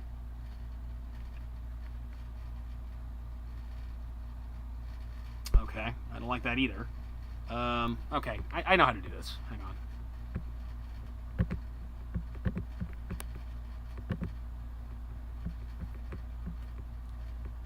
Eddie realizes he's broken the game before it's begun. So Cyclops is dead.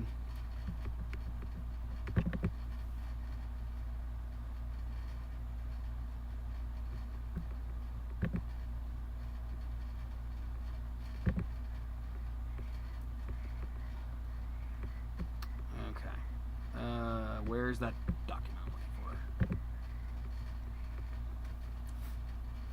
for? He blasts Cyclops, and it hurts. It's bad. I think Cyclops got like 76 health. So...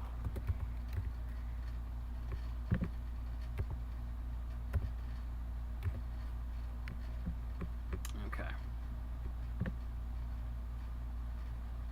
Alright. And he takes 28 damage.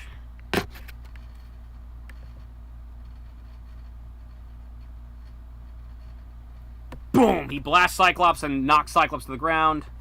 Cyclops has 48 health left. Okay. The big half metal dude. You still there, dude? I'm here. Okay. So the big metal dude is gonna target Iron Man. Starts swinging that ball and chain, and he slams it into Iron Man.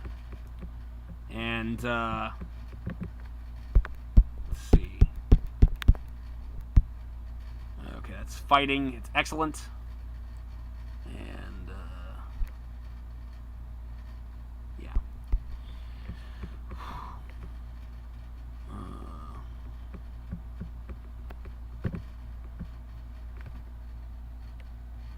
60. Alright, he hits. He deals green damage. It's a blunt object. Okay. Let's see. Yeah, I'm going to say he deals excellent damage. He slams an Iron Man, knocks Iron Man back a little bit. Iron Man takes 8 damage.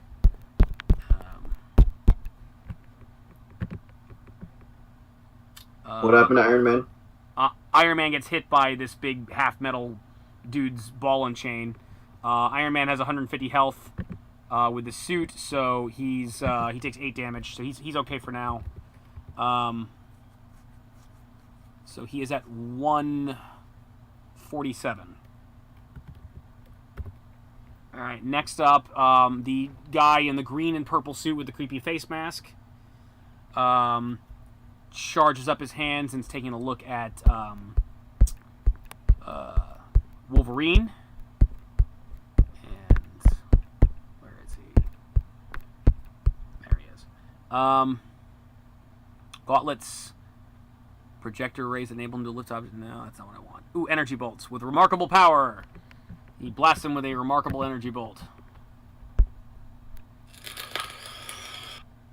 75. Yellow. Shit. He deals 20 damage to Wolverine. Wolverine's got 110 health, so Wolverine is at 90 health. blast Wolverine. All your allies have taken damage and have been knocked back. And then finally, the guy in the red and white suit, Pile Driver, he steps up. And he's going to do something. Let's see, Pile Driver.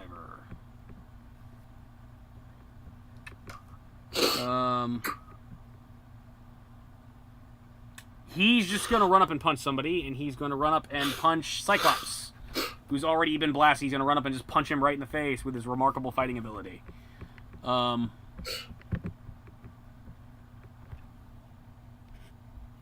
62. Hit. Green. He decks Cyclops. Cyclops takes 10 damage. Cyclops at 38. Oh, Cyclops does not look good. And Octopus Man, Dr. Octopus steps up and is going to target Wolverine. And he goes and engaging him. They are all ignoring you for some reason. Okay.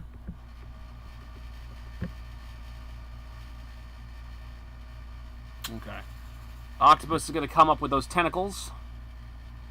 And he's going to swing with remarkable strength. He's got to fight on Poor, though. He's like, he has a Poor to hit. So,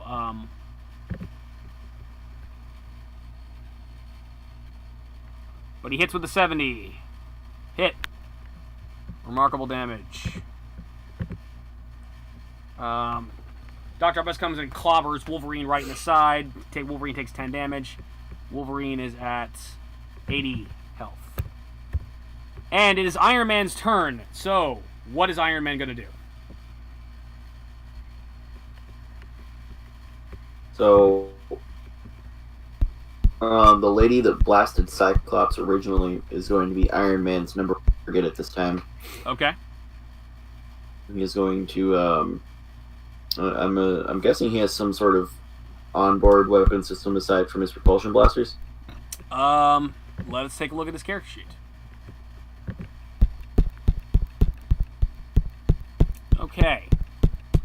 Iron Man has excellent fighting, excellent agility. While he's got typical strength and endurance, but while he's in the suit, he has incredible strength and monstrous endurance. Good reason, excellent intuition, typical psyche.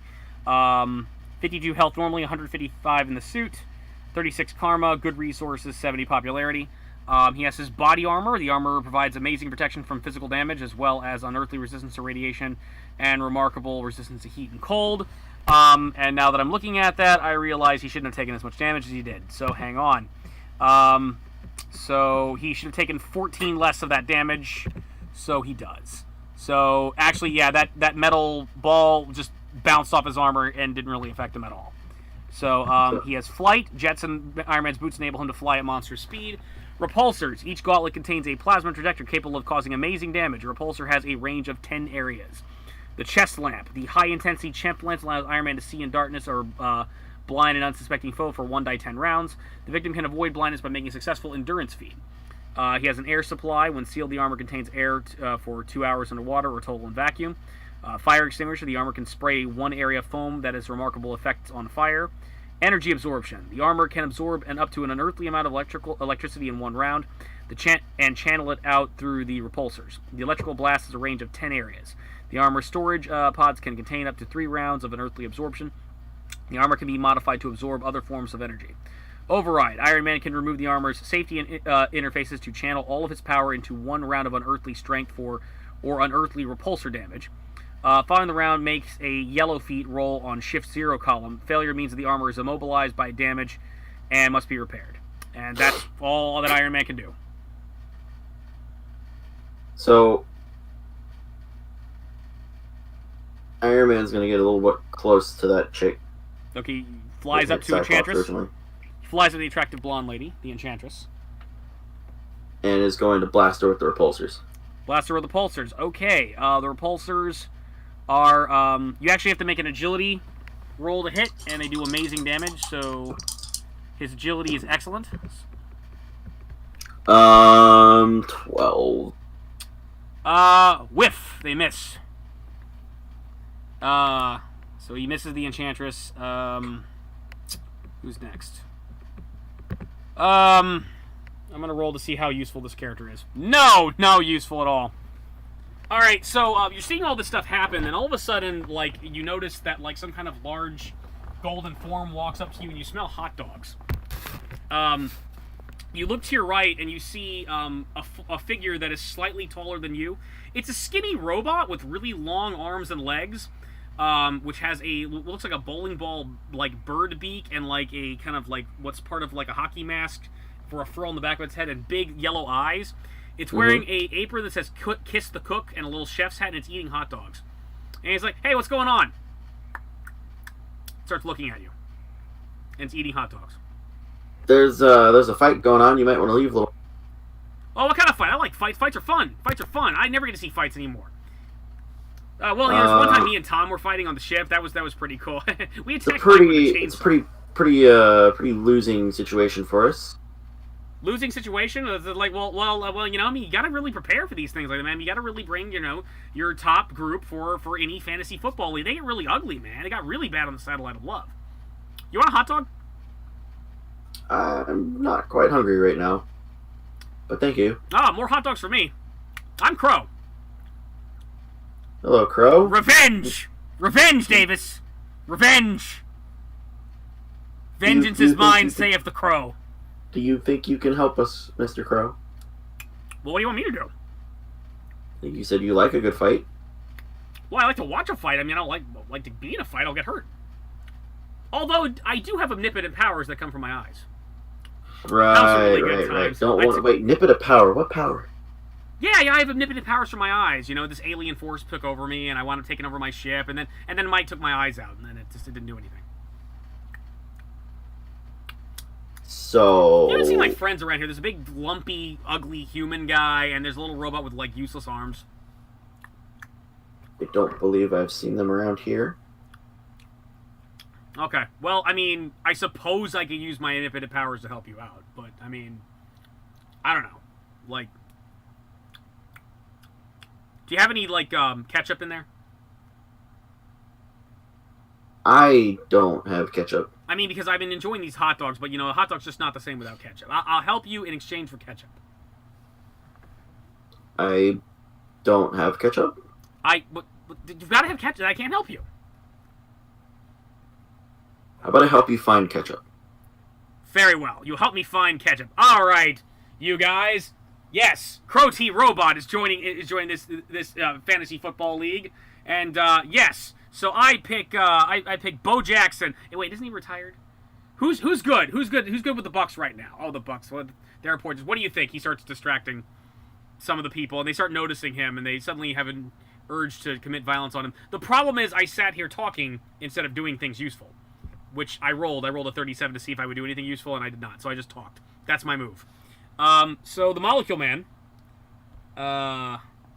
is taking a look at Cyclops and wants to take Cyclops down for the count.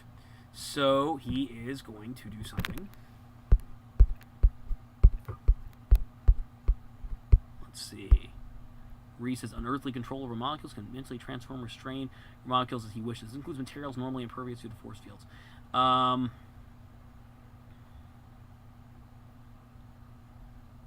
Okay, I have poor agility, though. Oh, I've got a useful thing I could do. So Iron Man's the only person that's floating, so this isn't going to affect him. So Molecule Man spreads out his his arms, and all of a sudden the ground underneath you turns into quicksand, and you all sink into it. And he has to make an agility roll, because this is technically a range attack, and you all need to make an opposing agility roll for it. So we're going to start with you.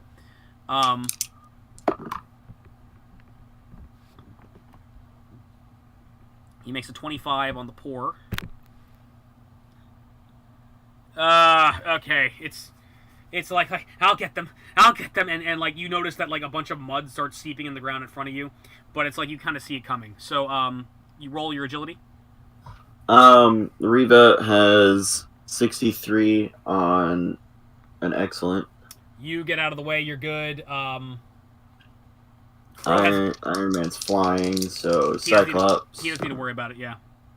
57 on Cyclops. 57. He makes it. Crow has Wolverine. amazing agility, so he's good. So he's got like.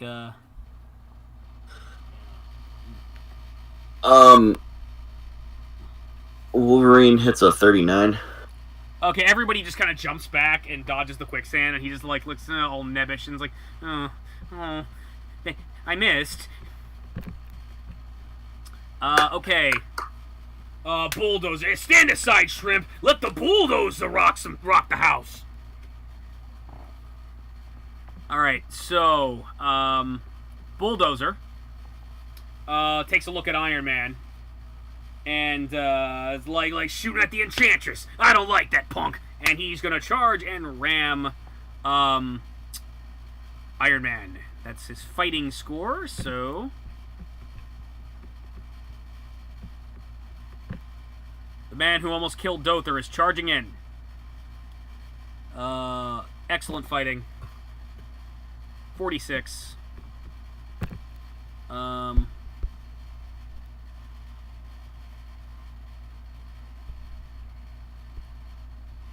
It's green hit. So I think I've been doing this wrong. I'm getting the hang of this. Iron Man's gonna make an agility roll to dodge out of the way. It's your choice. You want to use an agility roll to dodge out of the way, or you want to use your endurance to take it? Or do I want to risk it? Yeah. What do you want to use? You want to use like I'm letting you. You could even use your fighting to like grapple him or parry. You can use your stats in order to reduce this. So he scored a 46 green. And again, remember, I'm learning. I don't know what I'm doing. I would like to use my fighting to, kind of stop him. Okay, you have excellent. So you need to beat a 46 green. No, I have an incredible in fighting. No, you have an excellent fighting. No, I rolled a 95 in fighting. It's an incredible. Iron Man has an excellent in fighting. Oh, you're talking about Iron Man. Yes. He's attacking Iron Man. Never mind. So take that 95. Take that 95. You have a red. In excellent. So basically, he comes in and he just basically catches Bulldozer and is grappling him and just kind of holding him at bay. So Iron Man rolls a 13. No, you just rolled a 95. No, I know. You're letting you keep that 95 and use it on excellent. No, I thought we were talking about my character, and I told you my character's stat rolled a 95, and that's why she has an incredible. Okay, so you rolled a 13 for Iron Man? Yes. Okay, never mind. Iron Man gets slammed really hard by Bulldozer's head, and it's knocked back. He reduces 14 damage from it, but the attack is worth... well, he has incredible strength, so that's what I'm going to use. Incredible strength, so he deals 12 damage. Iron Man can take it. He knocks Iron Man back, but Iron Man's armor took it, so he's holding on. He's okay. He needs to do more damage before he can actually get through him. Okay, you guys might not die. Thunderball. Thunderball's realize nobody's picked on you yet. Yeah, little cutesy. You little cutesy. It looks like it's about time someone hit you. So he starts swinging that wrecking ball of his.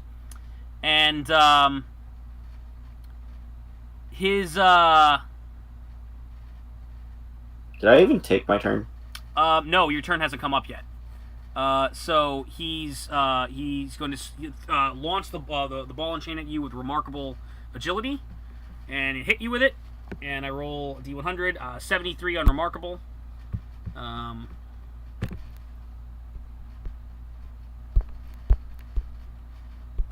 am in the yellow. 17 remarkable. That would be a slam. So what do you want to dodge it? Do you want to take it? What are you gonna do? I'd like to try to dodge it. Okay. What is your agility? Excellent. Excellent. Okay. 35. 35. Boom! You get slammed and knocked back. And you take see. It is remarkable. You take 20 damage. Boom! You get knocked back and knocked to the ground, and it's like, ow, that hurt. Okay. Okay. And let's see. You got knocked back, and that hurt, and that really pissed you off, and guess whose turn it is? Mine? Yes, it is. Mine? Mine? Yeah, it's your turn. It's your turn, Riva. How much health do you have left? I have 288. Okay. Unless you want to play book stats, which I have less. No, you have 288.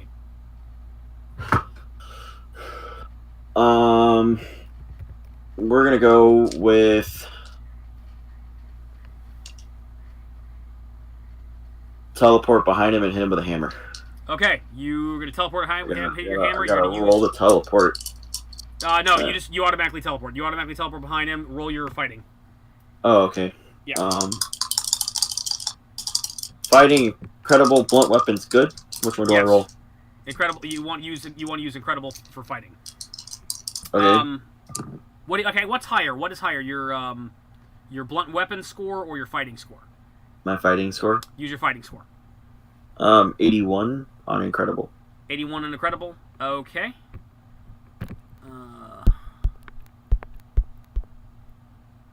That's in the yellow. That is a slam. Okay, he is going to. That was Thunderball that you did that to. I have extra attacks. What you need to look up extra attack and figure out what it does. I'm going to make an endurance on remarkable to resist the attack. So you made 81. I made a 35 on remarkable, and that is not good enough. What is the strength of your what's the strength of your hammer? Did we decide on 10?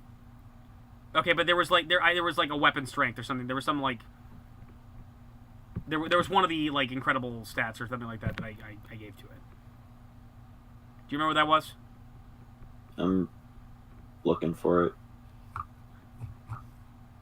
What did you roll to hit again? Was it incredible or remarkable? Incredible. It was incredible? Okay. Fuck that. So you do 24 damage to him. It was strength good. Okay, strength good. Yeah, I'm gonna let you do your incredible damage to it. So you do 24 damage to him.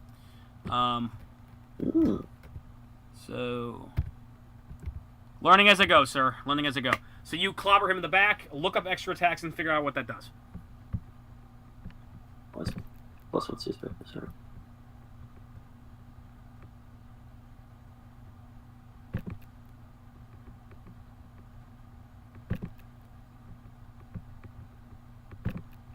Oh, extra attacks allows me to make more attacks back to back if I choose to use it instead of my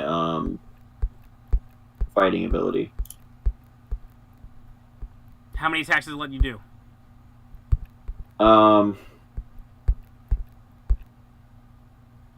It doesn't specify. You can do one more attack. Go. Okay. You're really good with that hammer. 84 good. 84 good. Why is it on good? Because it's using extra attacks. It has to be good for that? Okay, that's a yellow. That's a slam. This power is always +1 CS, better than the starting fighting ability. Use power instead of fighting to make multiple attacks. Yeah, that's a slam. So, he takes, he's going to try to use his remarkable endurance to resist it.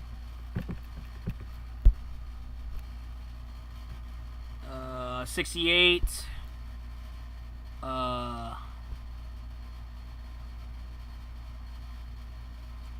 68 yellow. Your score is still higher. You deal 24 more damage to him. So you slam in the back twice. Boom, boom, ah! And he did not appear to enjoy that. Nice. All right, well done. Well done. All right, Cyclops' turn. Cyclops has been just got punched in the face by Piledriver, and he's really pissed off. What is Cyclops going to do? Cyclops is gonna blast this guy that just hit him. Okay. Cyclops needs to make a excellent range attack on Piledriver. 34. 34 is in the white and most likely misses. Piledriver has good agility, so he's going to attempt to dodge.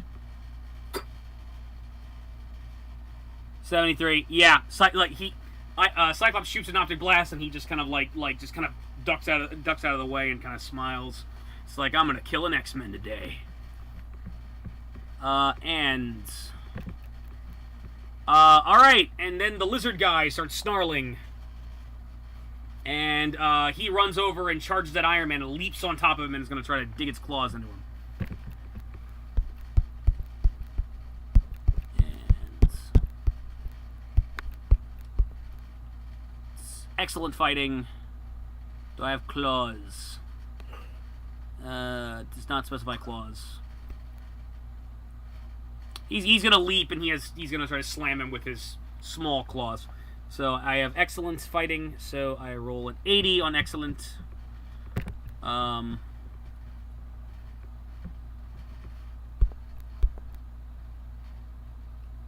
Yellow. He comes up and he's gonna slam Iron Man. Iron Man is gonna attempt to dodge out of the way. With it. What do you want Iron Man to do? What do you want Iron Man to do? He's got an 80 slam heading his way. You can either dodge out of the way, try to outfight him, or dodge it. You're gonna dodge. Okay, roll excellent. 42. 42. Nope. Bam. Lizard just leaps up and slashes into Iron Man's suit, tears in him and starts punching his face. He's gonna do 16 damage, and he actually manages to scratch Iron Man's hull. So Iron Man has finally taken damage. He has taken 2 damage.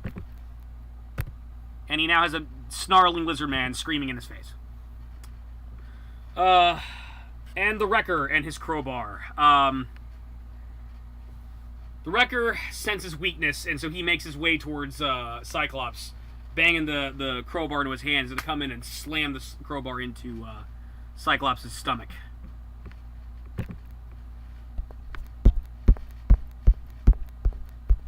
Memories from another life channel into you. You suddenly feel really good about killing these people with a wish spell by accident.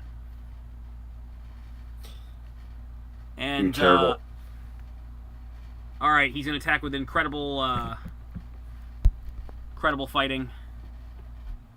He rolls a 58.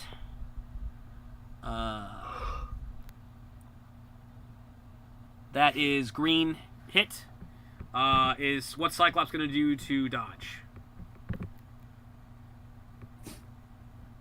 Is he gonna dodge? His agility. Agility, okay. Excellent. Roll on excellent.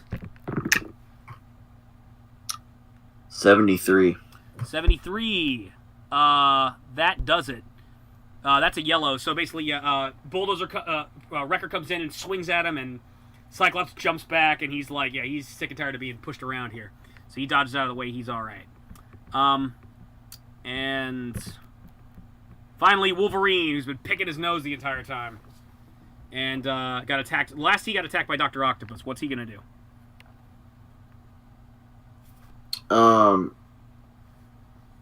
He's gonna return the favor.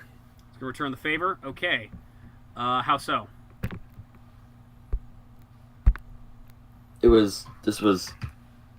Is he gonna use his adamantium claws, sir? Yes. Okay.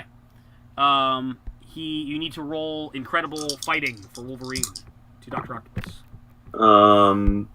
56. 56. Okay.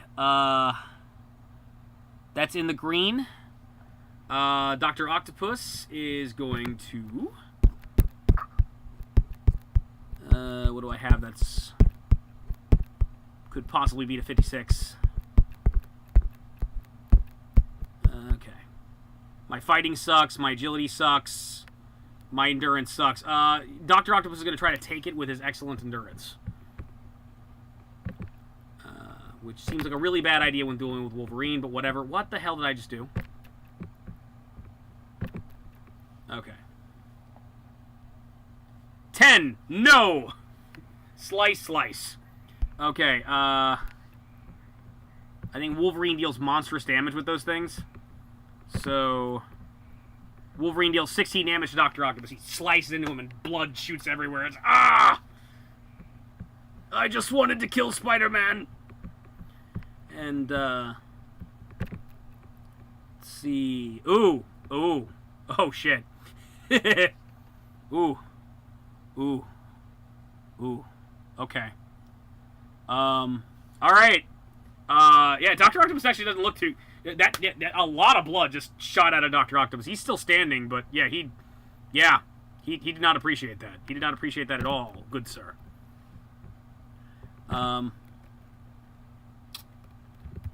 Alright, and now we're back up to Enchantress. And you guys might not die. Alright, Enchantress is, she just blasted Cyclops. And... okay, so she teleports behind Cyclops, and she's going to kiss him.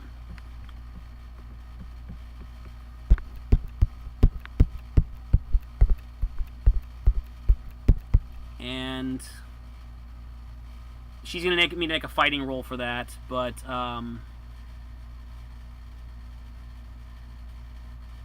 no, that's a psych feat. Oh, no. Oh, they have to make an opposed psych feat for that. Okay, she's gonna make she has to make she rolls excellent fighting to kiss Cyclops.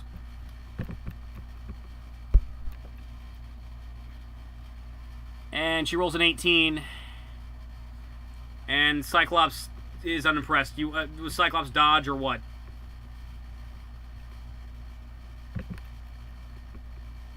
Auxcentius. What? Okay, Enchantress is going to try to kiss Cyclops. Is she attempt to dodge or be unaffected because of his... what's he going to do? Dodge? Yeah. Okay, roll excellent.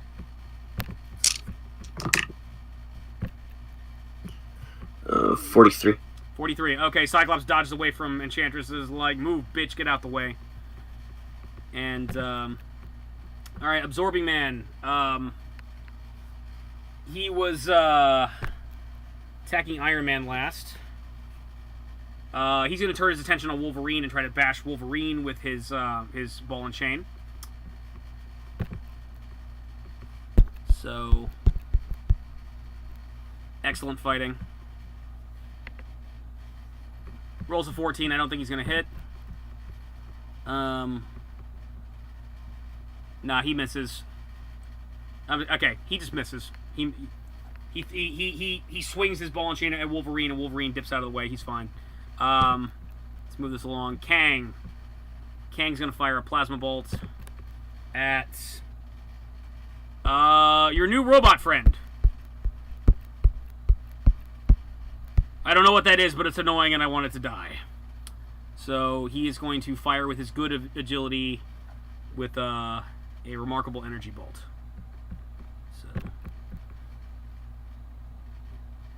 He rolls a 24. And he shoots like a mile away, like crows like ducks, like, hey! It's mean. So he misses. Pile Driver. Pile Driver is... he's in melee with Cyclops, so he's just going to keep on trying to punch Cyclops.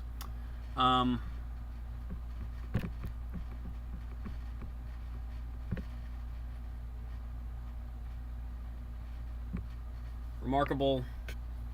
Rolls 13. Swing and a miss. He whiffs on Cyclops. He doesn't hit anything. Dr. Octopus. Dr. Octopus is going to try to hit Wolverine really hard in the face with one of his claws. Rolls a 53, and he has...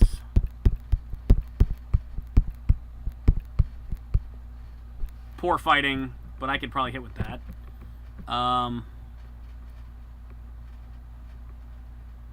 No! Just barely white. He just whiffs with his tentacle. Misses.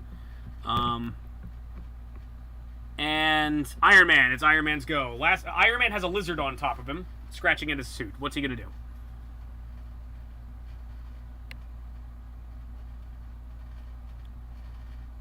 Davis. You can... What? Iron Man. It's Iron Man's go. Iron Man has a lizard. Falling asleep in my chair. Iron Man has a lizard man on his face. What's he going to do? He is going to punch the lizard thing. He's going to punch the lizard man? Yes. Okay. You need to roll excellent fighting. Let's try to finish this fight. 90. I've already passed out like 3 times in my chair, man. Yeah. I'm trying. I'm sorry. I'm learning. I'm learning. You score a slam. You punch the lizard really, really good. The lizard is... Try and finish this fight. Oh, yeah, there's only like, I don't know, 16 people to go through. Well, it'll probably go faster than you think it will. Because I'm looking at their stats, and I think it... Yeah. Lizard's going to try to take it with amazing shit. Amazing endurance. 4-3. Nope. He gets decked. So, Lizard takes 16 damage. And yeah, so he's at... Lizard's at 124.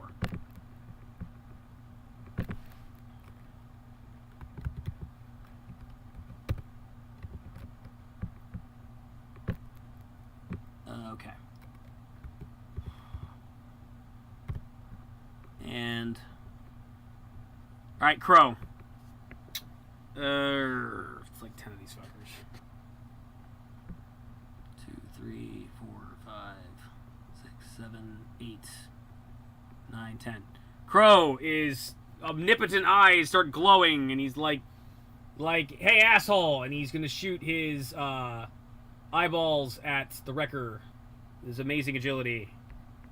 He scores a 92.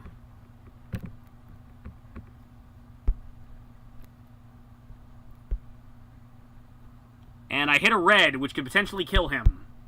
So I think I might do to speed things along here.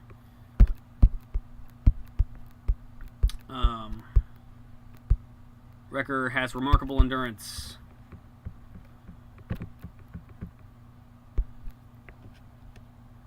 $59.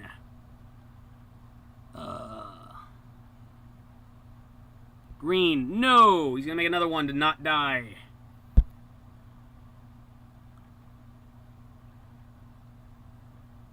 Behold my omnipotent powers! Boom! And Crow shoots a big laser beam and cuts a massive hole through the Wrecker's chest, and the Wrecker is dead. Davis, we've killed somebody. Cool. Cool. Alright, the Molecule Man is kind of freaked out by this and is going to target you. And he is going to shoot a big bolt of lightning at you. So, and with his poor agility, rolls a 56.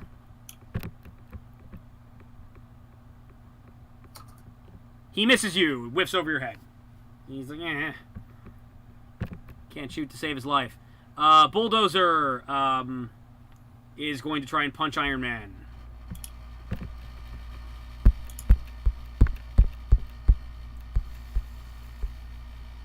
Fighting excellence. 9 whiffs over Iron Man's head. Thunderball is going to attack you because Thunderball turns and tries to smack you close quarters in the face with the ball and chain since you hit him twice. So he can hit you with his remarkable fighting ability. 80. Yellow, that's a slam. I need you to make an agility or endurance roll. Endurance. Okay. And what are you rolling it on? 59. On what? It's a 59. 59 on what stat? On my character? Yeah. I did say endurance, right? Yes. Incredible. Incredible. Okay. Alright, that's not high enough. So he slams you with his ball and chain. Okay. Ball and chain is remarkable. You take 20 damage. So I take 20. you've taken 20 damage, yes. So you should be at 268. So you're knocked back. Alright, it's your go. This guy that just hit me is about to go get the hammer in his face. Okay. I teleport to him and I hit him with the hammer. Well, you don't need to teleport for him. You're in melee with him. Well, then I teleport behind him. Okay. What's your fighting again? 58 on incredible. 58 on incredible. Okay. That's in the... Whoa, no. That is... No, that's in the green. That's in the green. So... He's going to try to take it with his remarkable stamina.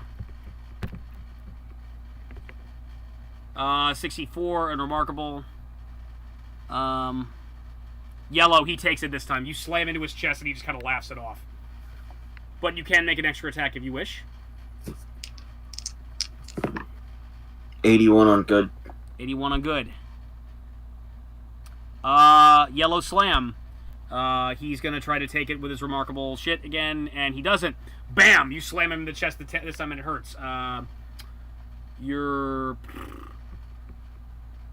Okay, that was good this time? Was your, Yeah. Okay.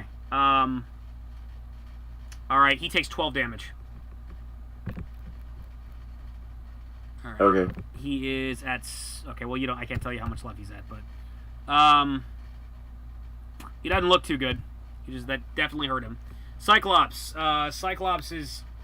People are trying to punch Cyclops. Like, the last person that attacked Cyclops was, Pile Driver trying to punch him. What's Cyclops going to do?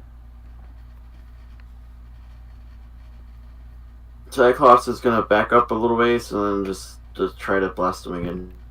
Blast him again? Okay, you need to roll excellent agility. 95. 95 on excellent. Okay. I need to ask you a very important question right now. Is he willing to kill Pile Driver? Because he scored a red.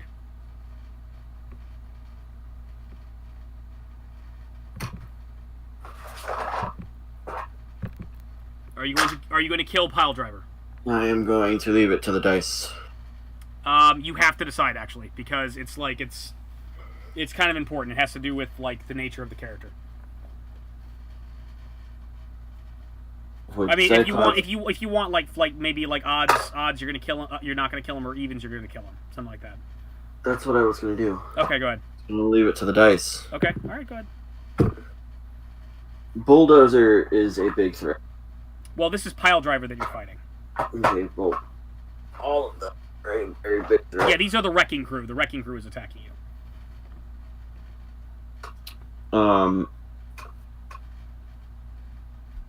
Riva sees what is about to happen and says, overall the fighting,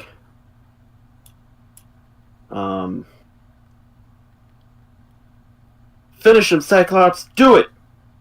God, Riva's bloodthirsty. So is Cyclops gonna kill him? Cyclops is gonna kill him. Okay, he's gonna make a remarkable endurance feat to take the blast. You rolled a 95. He rolls a 27. He does not succeed. He's got to make another one to see if he survives or not. 44 green. He does not die, but he gets blasted full force and it starts burning and fucking up his body. Does not kill him, but it definitely jacks him up. And your optic blasts are like the damage. Trying to think of the power of the optic blast. Amazing damage. So I'm going to times him by 3. So, what's 14 times 3? 14 times 3. 42 damage to Pile Driver. Pile Driver has not taken any damage yet. Okay. Alright, he blasts the fuck out of Pile Driver. He's like, ah! But he's not dead. He's still standing. He's just definitely jacked up, though.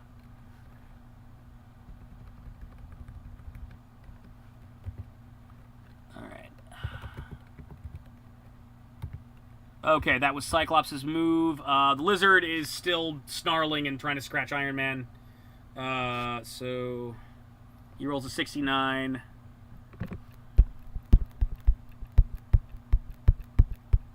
On Excellence to jack up Iron Man. He scores a green. He scores a hit. Iron Man is... do you want to use agility or stamina for Iron Man? What do you want to use? Stamina. Okay, stamina. You need to roll monstrous. 17. No, he actually damages you. He actually starts tearing into the suit. So no, he doesn't. He only deals 8 damage. The armor threshold is 14, so he starts clanging against the hull and nothing effective happens. And Wrecker's dead, and it's Wolverine's turn. Wolverine is fighting Dr. Octopus. What's Wolverine gonna do to Dr. Octopus? He's gonna Don't say out rape against him. Don't say What? rape him. Don't say what? Don't say rape him. Don't do it. I'm not gonna say that. Well, I know you were thinking it. Okay, go ahead. No, I wasn't. Clearly you were. Peeler, I'm on the verge of passing out, and you're not gonna be able to wake me back up. Okay, you need to roll Incredible for Wolverine.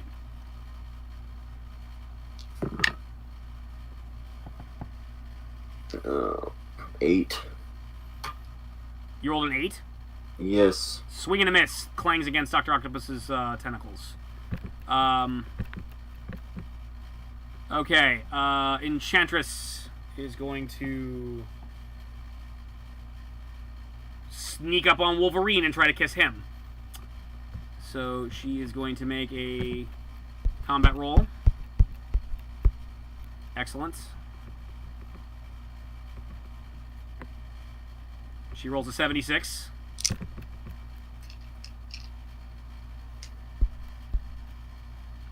She hits with a green. No. She hits with a yellow. She slams.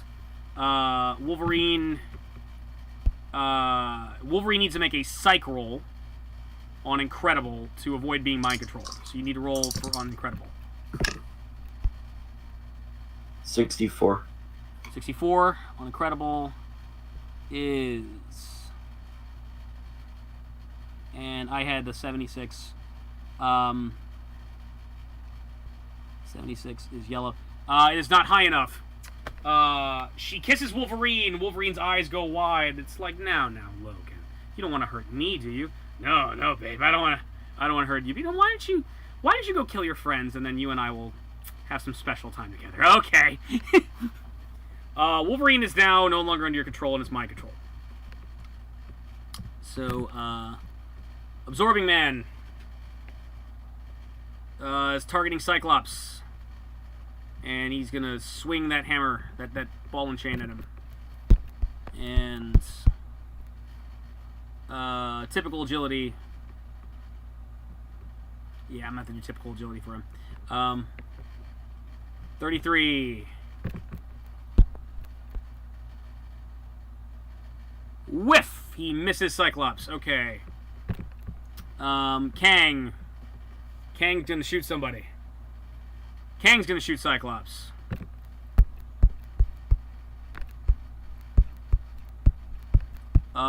With his good agility.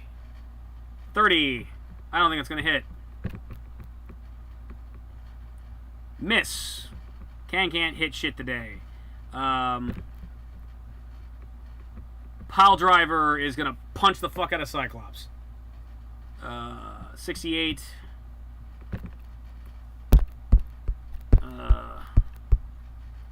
On Remarkable.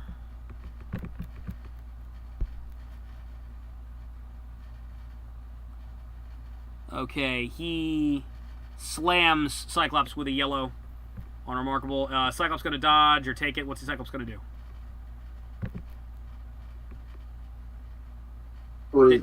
What's happening again? Pile Driver's going to punch Cyclops. Is Cyclops going to dodge? Cyclops to dodge. Okay, he's got to roll an excellent. Yeah, he rolls a 32. 32. Nope. Bam. Punches him right in the face. Slammed him for excellent damage. He's takes 16.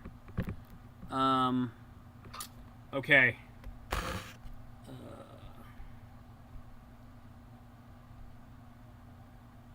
All right. He punches Cyclops good. Cyclops doesn't look too good. Cyclops is pretty bloody and bruised. Looks like he's about to one more hit and he's probably gonna drop. This is why I shouldn't play games with you anymore. I know. I'm sorry. They last too long. Dr. Octopus is... Well, I didn't expect us to, get, this deep in. But, Dr. Octopus is going to sneak up on you and try to slam you with his tentacles.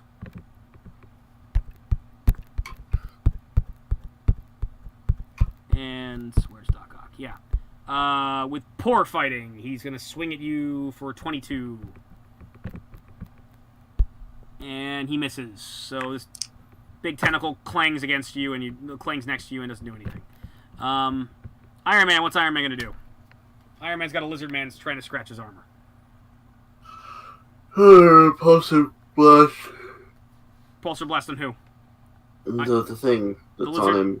Yes. Okay. Make an agility roll. 61. 61, okay. On excellence. That's in the green. That should hit. Lizard is going to try to dodge with its remarkable agility. 29.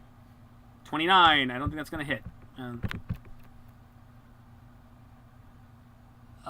No. He gets blasted. So, Iron Man's repulsars are amazing damage. And you hit with the green. So, it deals 14 damage to the lizard. Blast the lizard. Ah! And he blasts the lizard. The lizard doesn't... He blasts the lizard back. The lizard, snarls and tries to go in and attack again. Crow. Let's see. 1, 2, 3, 4, 5, 6, 7. Crow takes a look at Bulldozer. Hey, ugly. Being named after construction equipment is really, really lame. And he's going to shoot his eye beams at him for amazing. And, rolls a 64. And hits with the slam. Bulldozer is going to try to take it. Because he's badass. Bulldozer has incredible endurance. 35. No. So, Crow slams him for...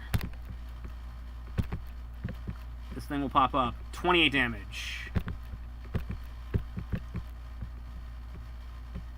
Okay, where's... Bulldozer's first damage. Bulldozer's taken.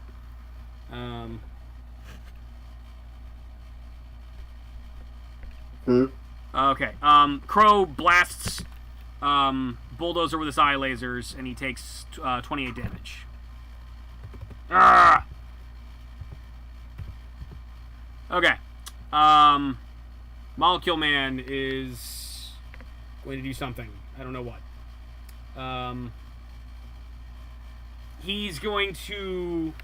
Molecule Man's going to blast Iron Man's armor and completely destroy his armor. He's going to rupture the molecules of it, so it's just going to completely destabilize it. So that's what he's going to try to do. He's got a poor agility, though, so he makes a poor agility roll. 95, fuck. 95 slam. He's most likely going to hit Iron Man. Is Iron Man going to try to dodge? Yeah. Okay. You need to dodge on excellent. It's not gonna make it. What do you roll? 30 something. 30 something. Okay. It hits. It blasts him. Iron Man's armor shuts down and blows off his body, and now you have Tony Stark standing there in his underwear. So that is not good. Okay. Bulldozer. Doesn't take kindly to being blasted by Crow. But it's closer to Cyclops, so he's going to punch Cyclops really hard. So,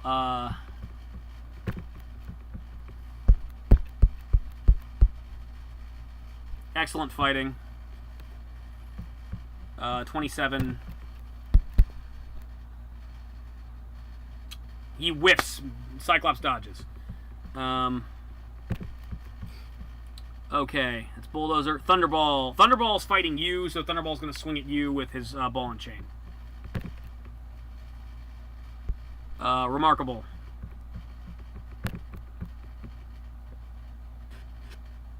$98. Okay, he hits at you for a red. He's going to attempt to kill you. Attempt to dodge. So you're going to dodge. Okay, what are you dodging on? Agility. Agility. Okay, what's your stat for agility? Excellent. Okay. 76. 76. Okay, that's a yellow, but that's not good enough. You need to make an endurance roll.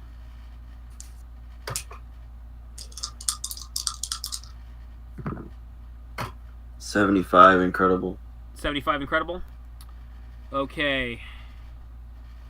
You're yellow. Okay, he hits you really hard and it hurts, but you are not dead. So, you take 30 damage. Okay. So you should be at 238. Alright, it's your go. Gonna teleport behind him and hit him again with the hammers. Okay. It's a 35 incredible. 35 incredible misses. You want to swing again? It's a 20 on good. It's gonna miss. 20 on good. I need to go to bed. Okay. I don't know how many times I've passed out in this chair and you've had to yell to get me back up. I hate when this keeps happening to us. It's like we keep getting like caught like when you're tired in the middle of combat. Because I'm not sure how to like end it. That's the problem. I know. All right, we got 3 more people. We got Cyclops, Lizard, and Wolverine, and then I'll just like next time we'll start at the top of the initiative round. Okay. So like, what does Cyclops do? Who's the person that's been messing with him? A bunch of people. He's been attacked by Bulldozer, Pile Driver. The most. Pile Driver. It's gonna blast Pile Driver. Okay. Alright. It's an 87. 87? Okay. That's good. That's a yellow slam. Pile Driver is going to try to take it with his endurance. It's remarkable. No. All right. Let's see. Your optic blasts are amazing. He takes 28 damage. Blast Pile Driver. Doesn't look too good. Yeah. Okay. Lizard's gonna keep attacking Tony. 29 miss. Tony started to ignore him. And Wolverine's mind controlled, so Wolverine charges Crow and attacks him. And for 38.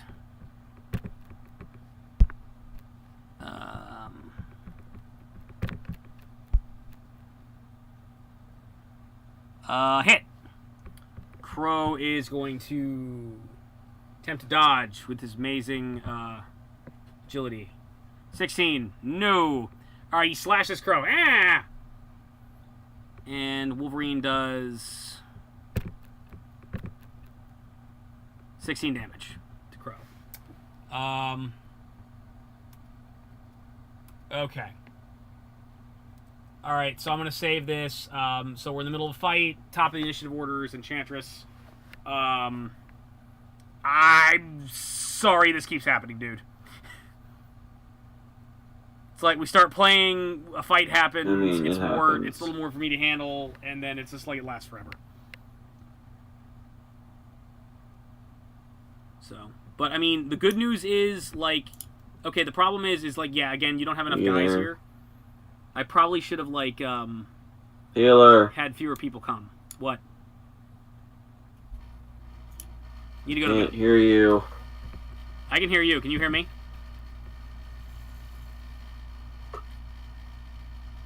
Auxcentius. You still there? Hello. Alright, Auxcentius, go to bed. I'm gonna go to bed. Okay, good game. Well, this is a fun little experiment. We'll take it up later. I'll talk to you about it tomorrow, okay? Good night. Alright, good night, dude. Okay.